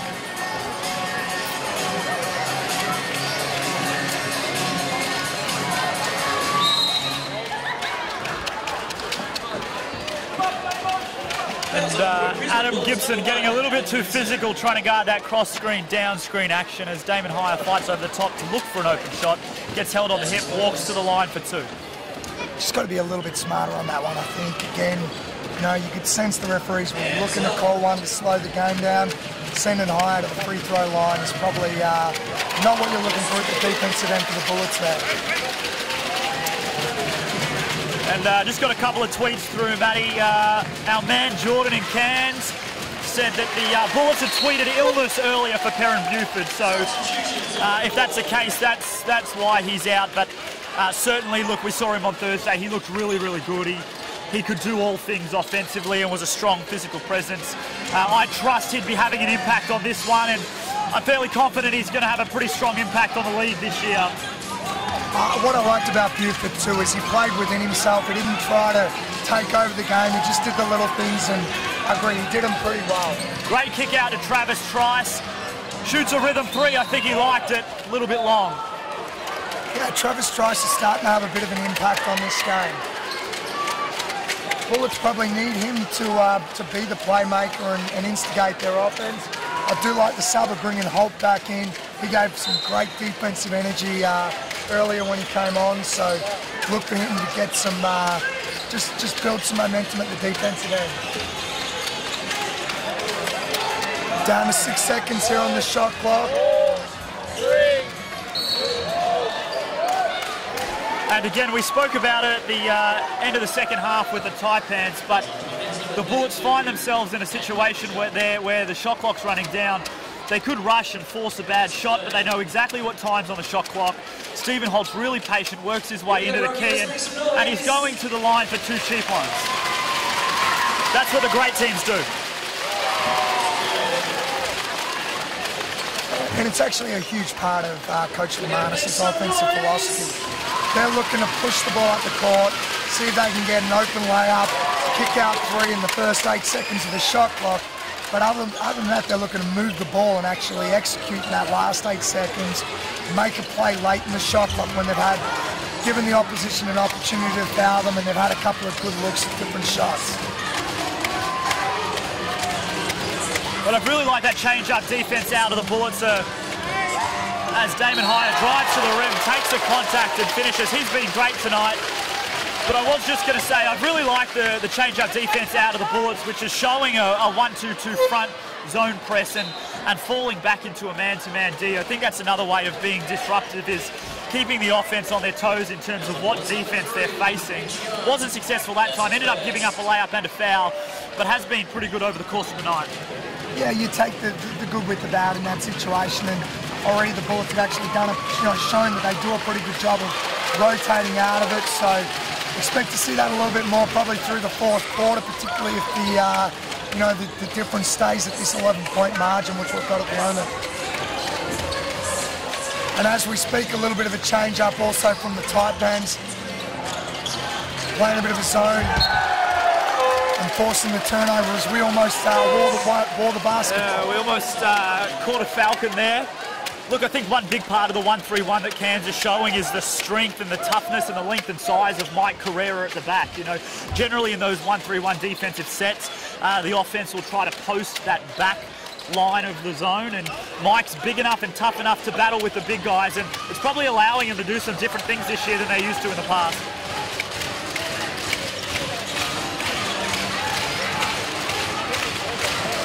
Good movement here from the Taipans. I mean, this is great offense. You've got to keep moving it. When you move the ball that way, and I'm not sure that was the shot they were after, but when you move the ball like that, you move players like that, and you're patient, good shots are going to open up. That's his third. And you touched on it earlier, Matt. Andre Lamanis is renowned for his offensive shot clock breakdown, being the first 8 seconds is pace, the middle 8 seconds is poise, and the third part of the shot clock, the third 8 seconds is penetration. I think it's been pretty clear tonight that Brisbane have made a living in the pace phase and have been less successful probably in the poise and penetration phase. So they've obviously come out making the pace phase a focus in the second half. They will need to tidy some things up and become better in the poise and penetration stage as the season approaches. And it's probably just getting to know your roster and know where you want the ball in that last 8 seconds. Who are the guys that are going to be making the play? We certainly think that Travis Trice is probably going to be one of those players. Sean Bruce, when he bounces back from injury, another guy who can certainly make plays in that last 8 seconds. Yeah, and Sean Bruce was the QBL MVP, played for the Mackay Meteors, who ended up finishing as runners-up. He got injured in the first 6 minutes of game 1, and all credit to Townsville for winning the series, but that obviously would have had an impact. He's certainly making improvements, and I think he's really going to contribute in the league this year.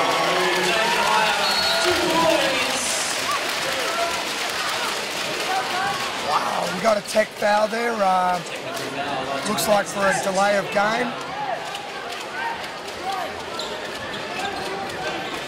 I'm not sure we saw a delay of game warning, which is what Aaron Fern's asking now. Why is that an automatic tech?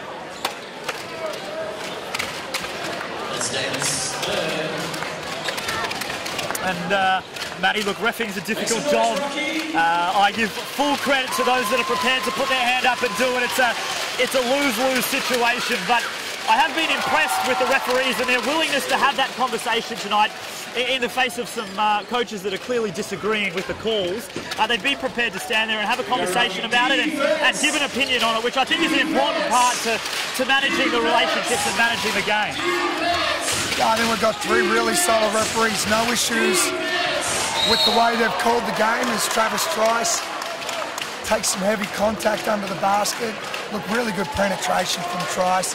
I think that's where they're going to be seeing a lot of their points this season, through his penetration, whether it be him finishing or kicking out. Would like to see the Bullets start to go back to the post though. They got some really good offense coming out of those early post touches, which they've probably gone away from in this third quarter. And our floor wipers are back at it, doing a fantastic job, certainly earning their, I would say money, but I'm very confident they're volunteering. No, we pay them with a can of Coke, Brody. They're well looked after. Well, as hard as they're working tonight, they'll certainly require that sugary refreshment at the end of the game. How good is it though for young basketball fans in Rockhampton to get up close and personal with these 2 teams? You know, such a great opportunity for all our junior and senior basketball fans here in Rock. It's been a great event. Really impressed with the way both teams have turned up, not just tonight but also through the week. We see Stephen Holt face guarding the ball handler, trying to catch the inbound. Damon Hire safely brings it over half court, being pressured by Adam Gibson. Adam Gibson's turned up the heat on this defensive possession.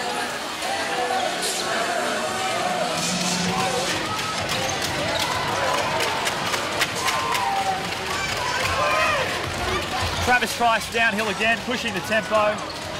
Kicks to Stephen Holt.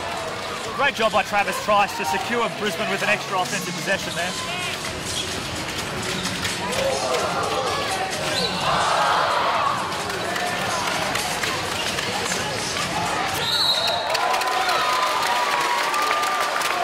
Looks like Kevin Jackson might have picked up his 4th foul, but I think Aaron Fern would not be happy with that. 2 offensive rebounds in the same possession. Good job from Brisbane, particularly through their guards, attacking the glass, getting second looks at the ring. Let's get loud, Rocky.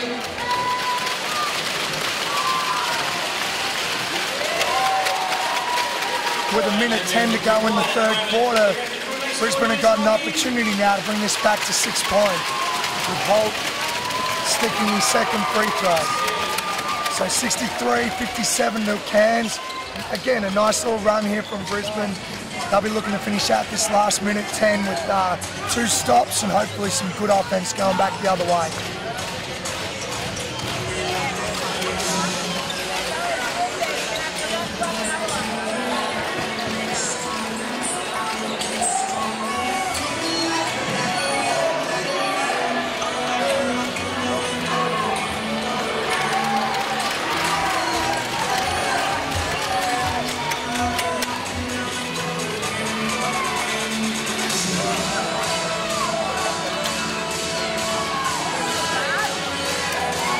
Good patience by Kickett all the way in. Works it, puts him in a position for a 2-for-1. Probably a little bit late, probably wanted a little bit earlier on that shot if you're going to get a good 2-for-1 opportunity, but they'll take the patient post move for 2 points any day of the week.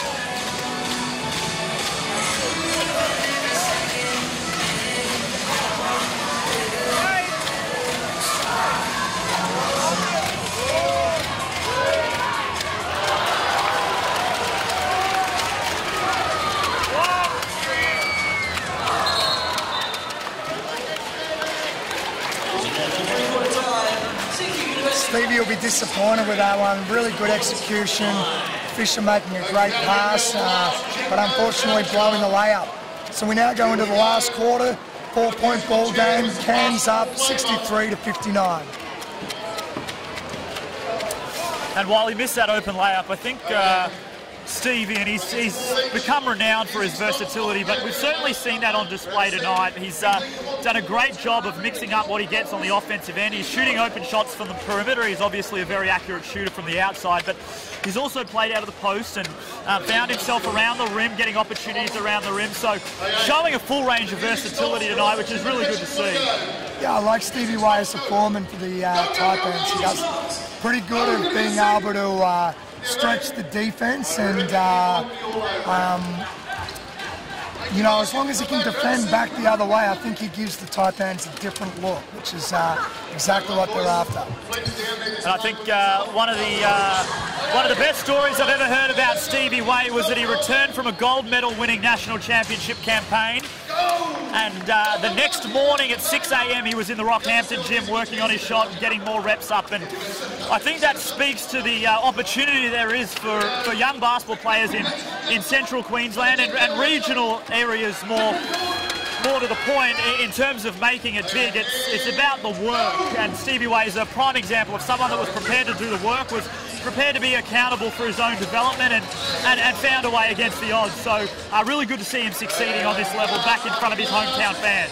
Yeah, and the story's even better than that, because instead of working out at the gym, Stevie was actually on the outdoor courts in Rockhampton. So all credit to him. You and I are both going away to the national championships as coaches. Those things are tough. You know, you come back from that, you need a week to recover. So it does. It speaks volume to his commitment, and the fact that he's had such a long and outstanding career in the NBL. All credit to him. Next take the Jets. Visit Jetco.com. But as we enter the fourth quarter, 63-59, Taipans are up. 10 minutes to go, proving to be a really good game, really competitive game, and at a really good level for an early pre-season clash. Yeah, I'm interested here with Brisbane's lineup as they step back on the court. They finished that quarter with a relatively small lineup, and they're continuing with that. Daniel Kickett's playing the 5, Ruben Tarangi's playing the 4, and then 3 guards to try and work on that tempo, I guess, as they get the ball and push it. And equally, Cairns come out in a undersized lineup as well, with Stevie Way and Tevin Jackson playing the 4 and the 5. So we're seeing the epitome of small ball to start the fourth quarter here in Rockhampton. Bit of a blitz here from the Bullets and force the early turnover.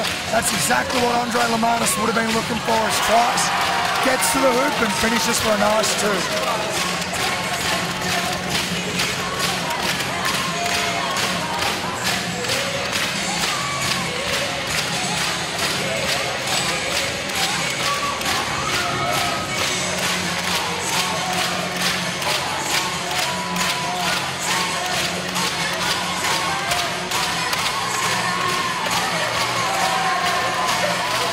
late in the shot clock, but I don't love that shot from Mike Carrera. I think you can get a fall-away mid-range contested shot any time, and that's exactly what the defense wants you to take. And as a result of a poor shot on the offensive end, the Bullets come back down and convert. Now they're up 1. Now this could be the Bullets' first lead of the game. Certainly first lead since early, so great job from them. Cairns has just got to get back to moving players and, as you said, getting good shot selection. Azure comes off a nice turnout and drains the three.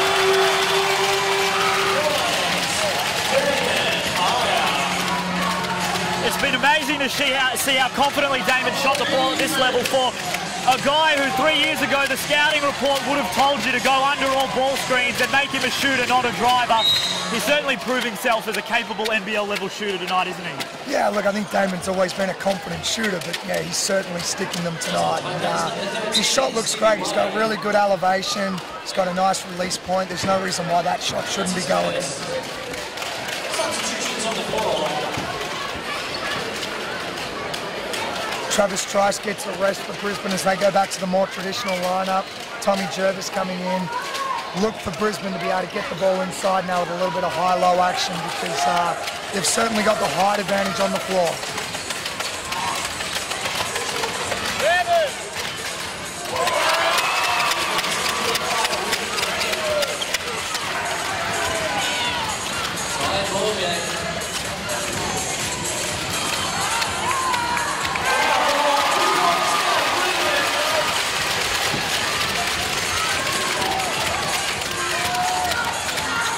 The pace has certainly picked up in this one. Yep. Good patience there by Kicker. He's been really good tonight. He a couple of times I've seen him make that initial catch and check the shot clock at the opposite end to know exactly how much time he has, and then he goes to work operating with as much poise as anybody, and he works his way to the line again for 2. Applause, ladies and gentlemen, for Tevin Jackson.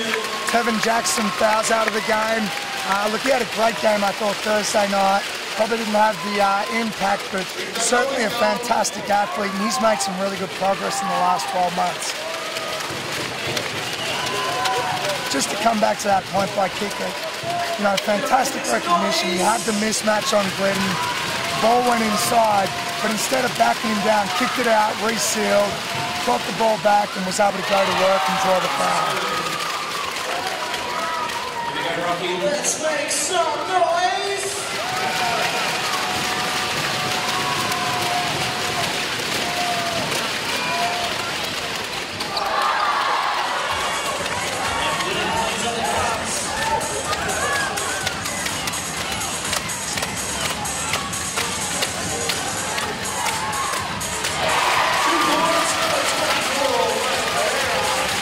Tough shot there by Mike Carrera. 3-point game as Kicker loads up for the 3. Look good. Great offensive rebound by Ruben Tarangi, generating an extra possession for the Bullets. Still 8 seconds on the shot clock here. Just need to keep moving the ball, get a good shot.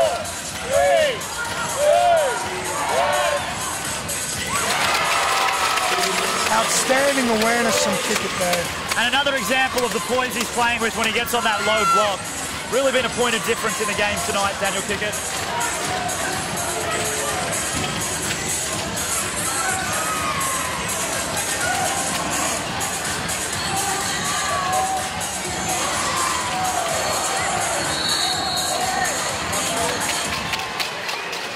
A couple of guys we probably haven't mentioned a lot tonight is Cam Glidden and Mitchell McAaron, who have returned from both having a major impact for the Australian Boomers, coached by Andre Lamanis at the Asia Cup.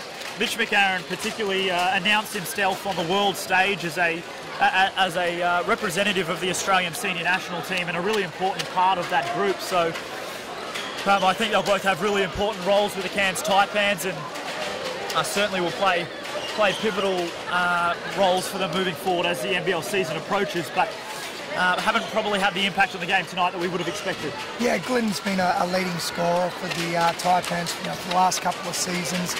They do run a lot through him. He was the leading scorer for both teams on Thursday night, but only with the 8 points tonight. But yeah, look, he's a leader for them. They run a lot through him, and he's a big-time player. He makes the big-time shots.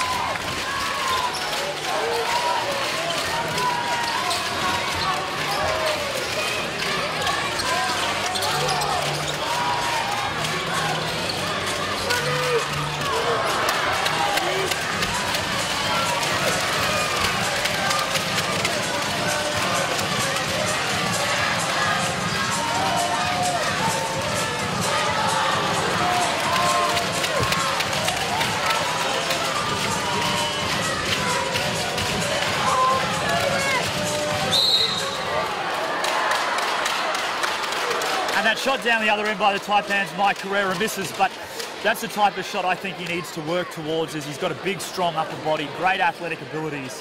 Obviously, he has some really good competitive instincts. I think he needs to find his way to the rim on possessions like that. Unlucky on that last one, but a really good shot for him. Yeah, and probably credit to Ruben Tarangi. That's tough defending that, because Carrera was aggressive. He took it to the basket. I agree with you. Him taking it to the hoop as opposed to that fall-away jump shot's probably a good look. Come on, ready to go, Mason. Get some noise here.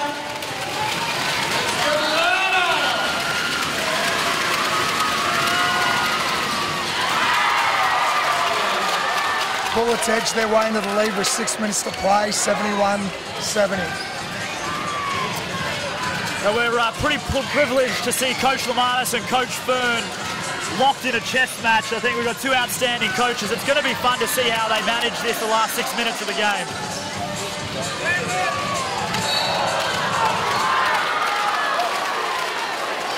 I touched on it in the pregame, but Carrera, not a big fan of having the foul called against him. I think that one was pretty straightforward though. Good defensive set by the Bullets.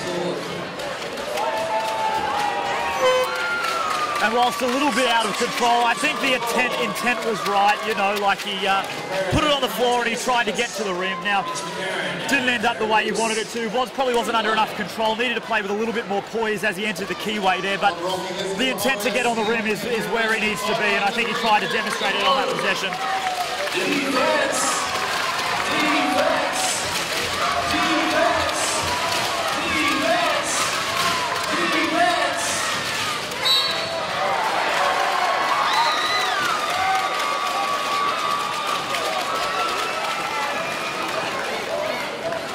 Foul there on Alex Loudon. Good things are happening for the Bullets when they get the ball inside. That'll be Alex Loudon's 5th foul, which creates all sorts of headaches for Aaron Fern. Nana Regway's going to step back into the game, but they're running out of big men on the bench.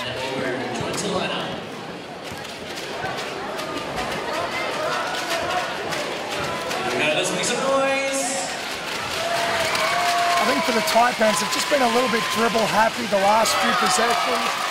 With Carrera subbing out, he's been one of the guys that's been aggressive and putting the ball on the floor. But they just need to get back to moving the ball, setting good screens, getting the ball rotated from side to side, and taking advantage of the defensive mismatches that come about through their ball movement and screens. 5, 4, 3, 2. Good things happen when you get 2 feet in the paint, and that's a prime example of that. Stephen Holt drives all the way to the rim, 2 feet in the paint, gets it stripped, but it ends up in the hands of Jervis for a clean bunny around the rim with his right hand.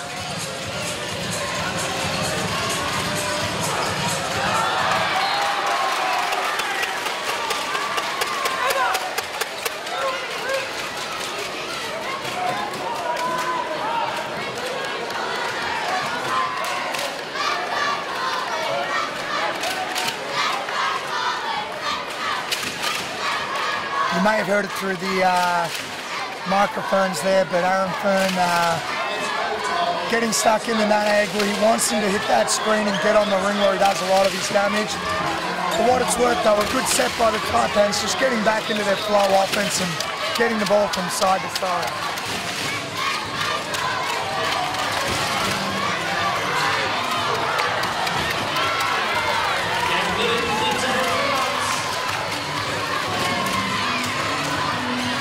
Really important set, this one from Cairns. Been a while since they've had a good look at the ring.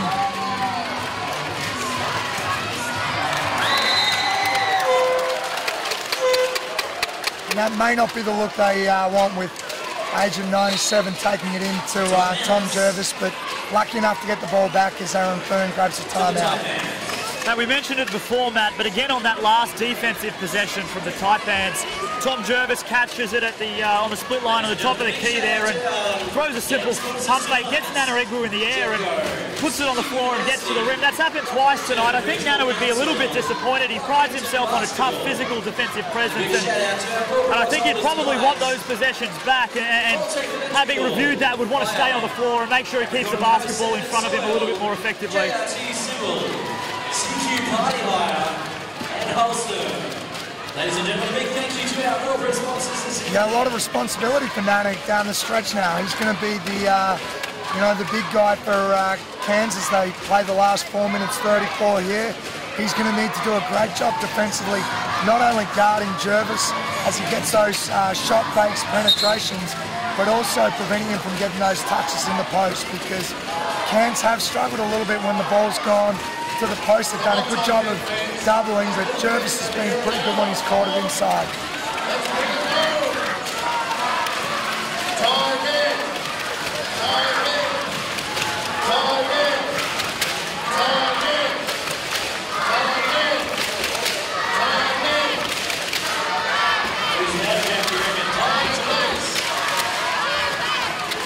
We check in with the leading scorers for the game.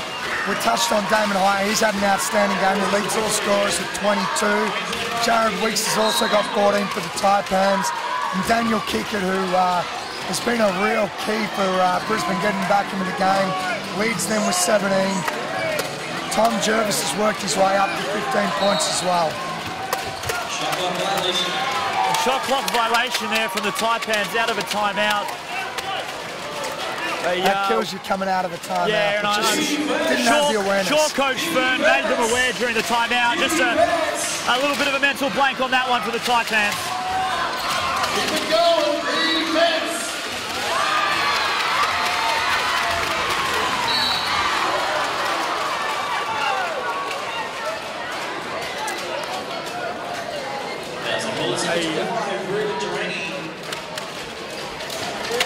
That's his third. I love Andre Lamanis' composure, turnover by the team, but he's communicating to his guys, he's always teaching, he's got a smile on his face. It just breeds confidence in your team when you're composed as a coach, and you see it from his team with the way they've fought their way back into this ball game. And you touched it on before when we were discussing the two elite level coaches we've got here tonight, but Andre Lamanis is exceptional in terms of relationship building, and that obviously plays out through his composure on the sideline during a game. Both these coaches have skills in all coaching areas, no doubt, but Andre really prides himself on the relationships he builds and how he manages those over the course of a program. Down the other end, I think Aaron Fern's an elite basketball tactician, and he's as prepared and as planned as anybody and does a great job with the X's and O's. So really interesting to see the two coaches coming at it from two different angles tonight.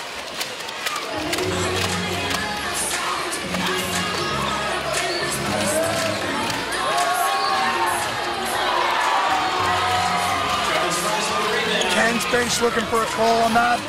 Fair to say Glidden might have caught a little bit of contact on the three-point elevation. Instead, we get a technical foul down the other way.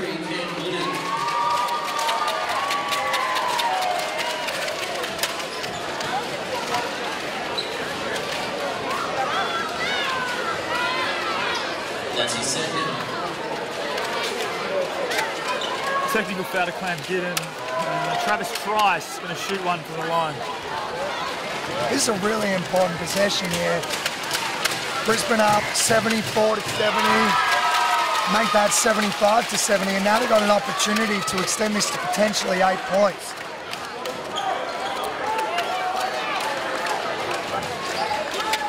Huge defensive possession for the Taipans as well.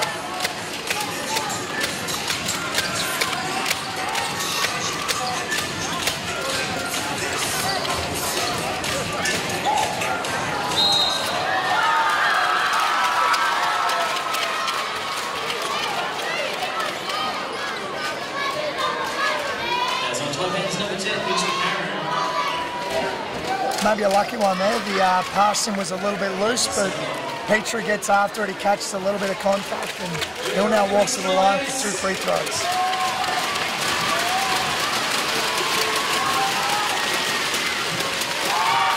as he makes the first, you know, maybe an unlucky call from Mitch. He obviously wasn't happy with it, but I was really impressed with his composure. He got the guys huddled and he moved on, and that's what you need to do with 3 minutes 41 left to go in a really close game.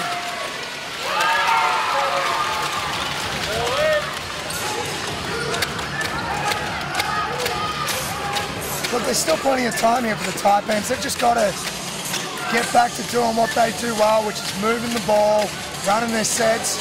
Their tempo in this offensive set's been really good. As a result, mismatch to Stevie, kick out, and Jared Weeks gets a pretty good look at the three.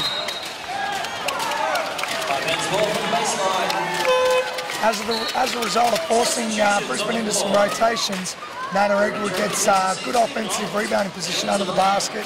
Ball's tipped out, and Taipans will get the ball back.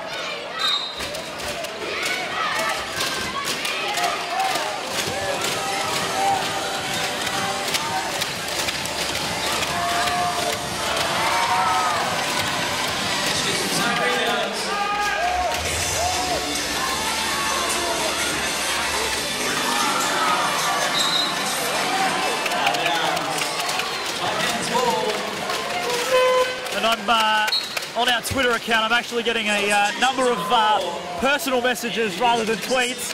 But of those, the most recent one was asking who the crowd was supporting, and I think it's pretty clear that Central Queensland University are the naming rights sponsor of the Cairns Taipans, and the crowd would suggest that they're the hometown team in this display. Having said that, there's a number of Brisbane Bullets fans, which is great to see as we're in Central Queensland, and a good representation of both teams here tonight. Yeah, fully agree with that. A lot of love for the Bullets.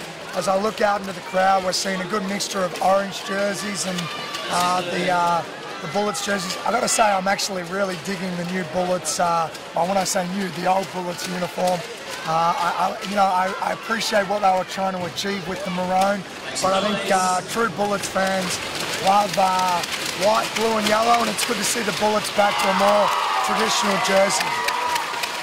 And I just like anything that makes you say digging on the live stream. So, well done, Bullets, on the new jerseys. We dig them.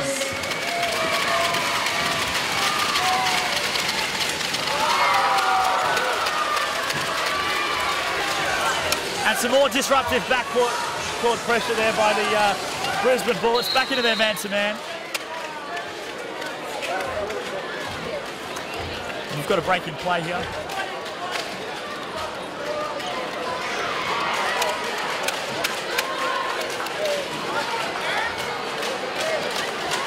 Carrera stepping back into the court. Really good to see Cam Glidden just having a bit of a chat and giving him some feedback on what they're looking for.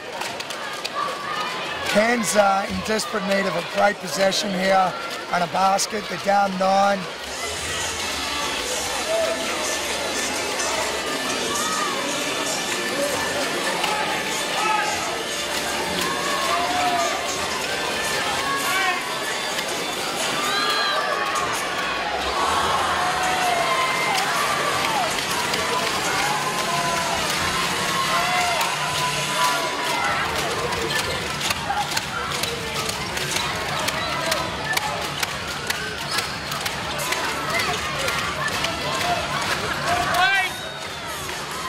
Again, Kickett showing some poise against the shot clock, down to 3. Up late, gets Nana in the air.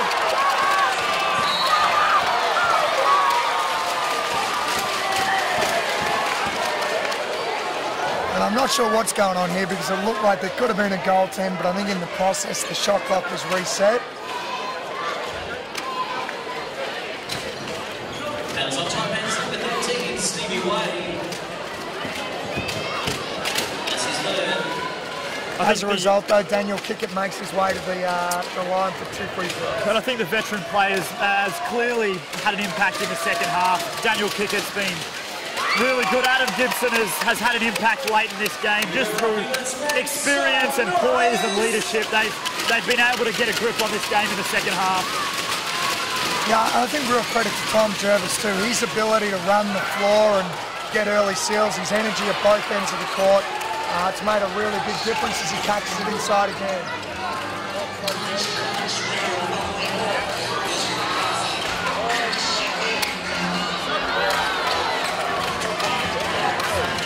And as we mentioned him, Adam Gibson comes up with an offensive basketball possession, and they're back in the middle pick and roll, and Travis Trice is looking to make a play in the middle of the key.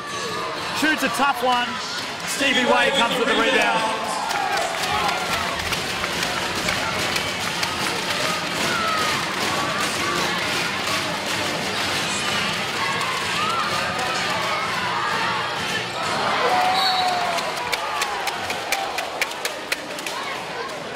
Unlucky not to make that, Matt, but a great offensive possession. Mike Carrera gets 2 feet in the paint, kicks it to Cam Glidden, who turns down a good shot, makes the extra pass to the corner, finds Jared Weeks open for a great shot. Doesn't fall, but that's perfect offense out of the Taipans. Yeah, can't argue with the shot and certainly the ball movement. Cairns get the ball back here. Stevie Way fouled by Holt on the rebound, so another opportunity here as Cairns take a timeout. 80-70 with 1:24 to play.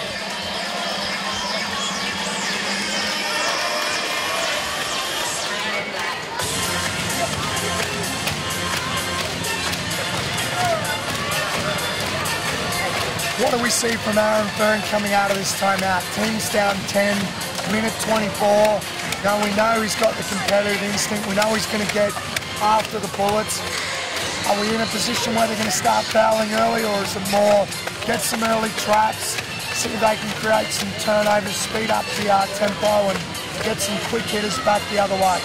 Yeah, look, I think they want to get the quickest, best shot available to them on the offensive end, and defensively I think we'll see some change-ups and some traps and some disruptive stuff trying to generate turnovers and extra offensive possessions for the Taipans. I'd be surprised to see him go into a fouling situation in a pre-season game, but there's certainly something available to him, and both teams are playing like they want to win, so we may just well see that.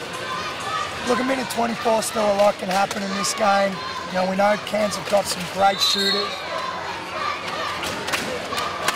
Looking at the lineup, Damon Hyatt's been hot all night. Cam Glidden loves shots late in the game.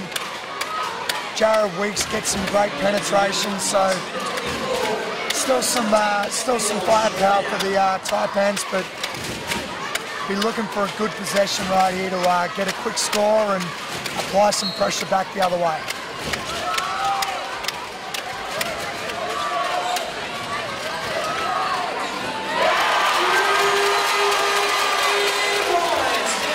Great after timeout execution there by the Cairns Taipans. Right on cue there from Cam Glidden. Defense! Come on, let's get behind them. Defense!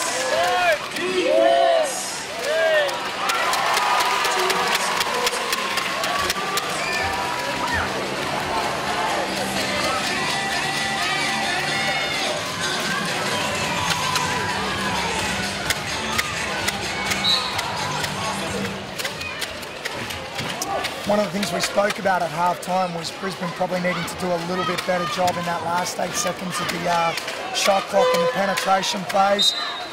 Interestingly, their penetration has happened mostly through Daniel Kickett, and it's been a matter of him either catching the ball on the post or backing down, but he's made some great decisions.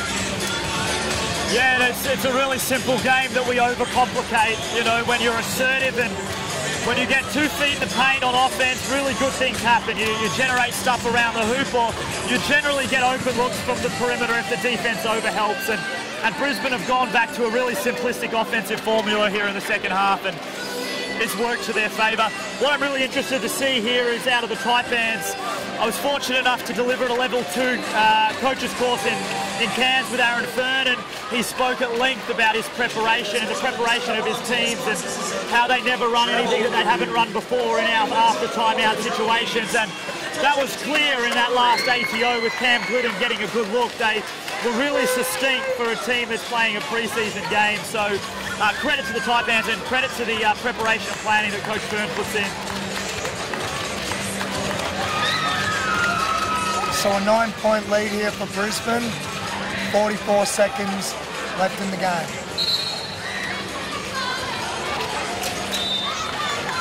Taipans are out of timeouts now, so it's basically up to the team to be able to execute on the floor. Let's go, Titans, let's go.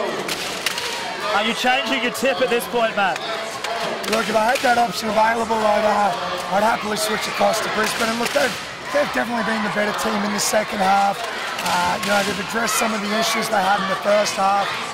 And, you know, they've been able to find ways to get their best players the right types of shots. So it's going to be tough here from the Taipans, but we'll see how it plays out.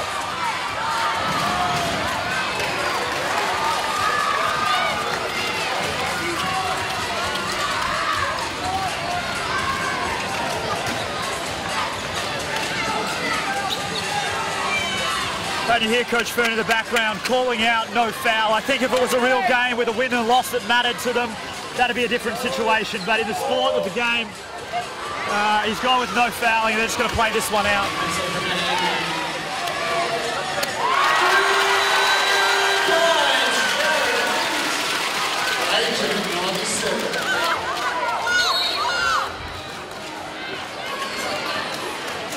We've got a bit of a stop in the game. What do you think of Travis Trice's games, bro? We spoke on Thursday. He probably didn't dominate the way we were expecting him to on Thursday, but I think he's come out and really controlled the tempo, penetrated, and led the way for the Bullets. Yeah, I absolutely agree with you, and I think you know, there's been some toing and throwing in the media, which has been really interesting to read. Coach Fern made mention that he feels like he recruits both for the Cairns Taipans and the Brisbane Bullets. Obviously, there's players that have moved from Cairns to Brisbane, and Travis Trice is one of those. Travis has downplayed the matchup tonight, saying that it didn't mean anything to him that it was Cairns, but no doubt he's got a little bit of juice, and I think he's displayed that. He's made play after play. He's been very assertive and confident on the offensive end, and look, that's exactly what the Bullets didn't have last year, and if they can get that consistently from him, they're going to be a really competitive team. Yeah, and with Scoochie Williams out for the Taipans, this is exactly what you'd expect from Travis Trice. He should be taking it to the Taipans, and you know, I think he's done that as he heads to the line with an opportunity to expand on a 6-point lead.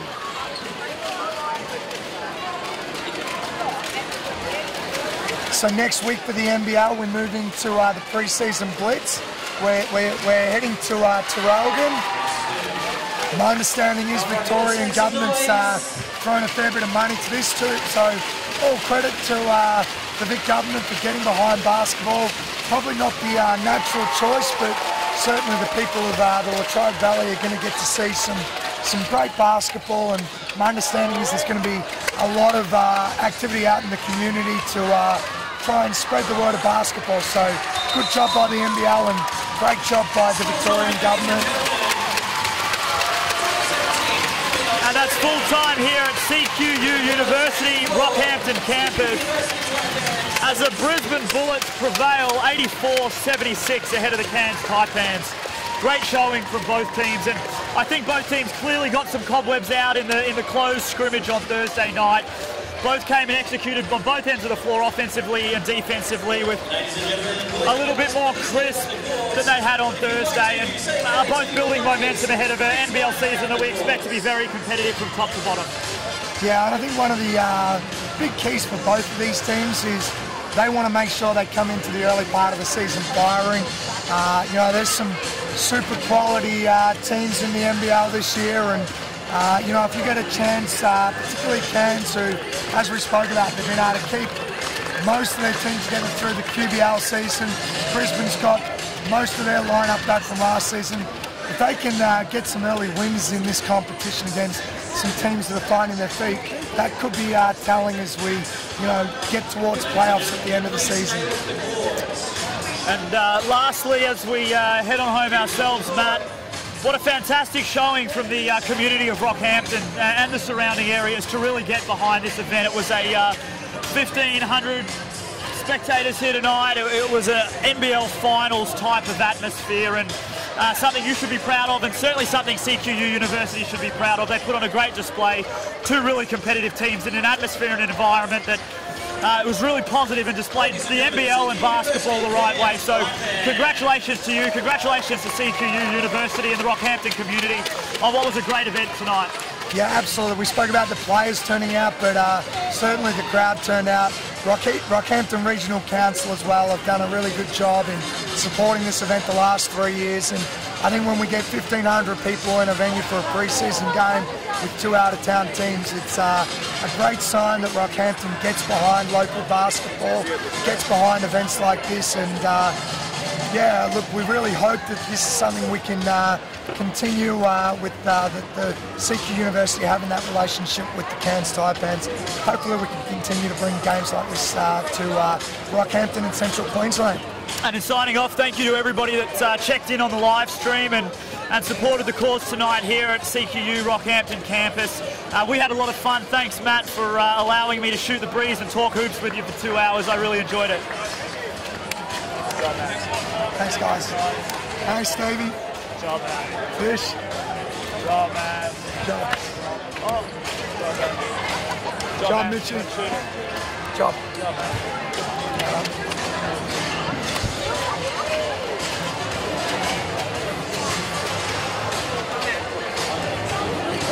Good job, Sam. I wish the voice had held up, but no, it's good. Long games, right? Like, oh, you just I think Matt, oh, can we just take a photo? Is that alright?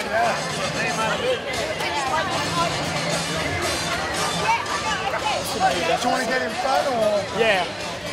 Might want to clean up some of the. Yeah, well. A little bit like a news reporter over home.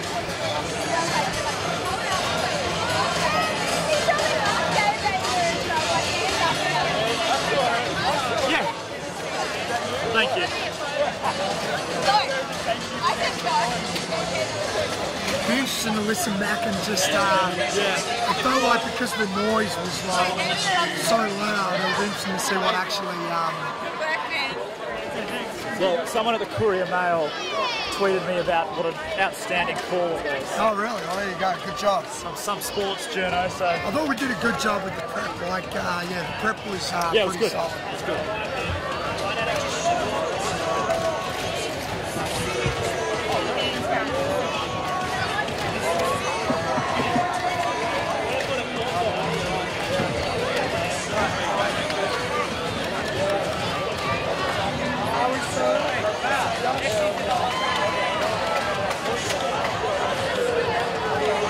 Did you get like the photos?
Thursday night tennis, and I heard it was alright. So it was a lot of fun, I know that. The pronunciations are much better, but I did get a text saying I need to know those. So I didn't want to play the game.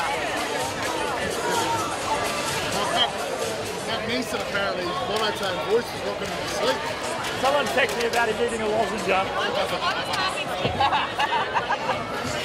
wouldn't have been Brad, would it?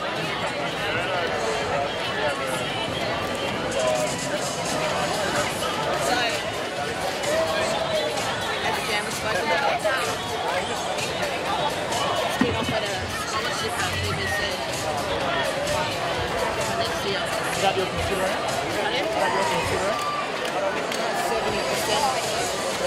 Yeah, I'm dealing with it. I'm dealing with it all over the place. With all sorts of our players, so it's not uncommon, but it is it's challenging. Like, you know, it's a great opportunity for you guys. It's challenging to try to retain the players that we're investing in North Queensland. You'll still be playing for North Queensland. For one side. Yeah. Oh, well, it's good for you. It's good for you guys. Oh, sure. You'll pay. I want the league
I did hear a couple of people yell out doing the paddle next to me. Yeah, I got that from Thursday night too.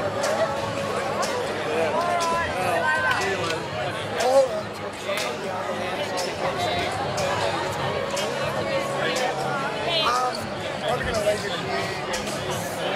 We'll see.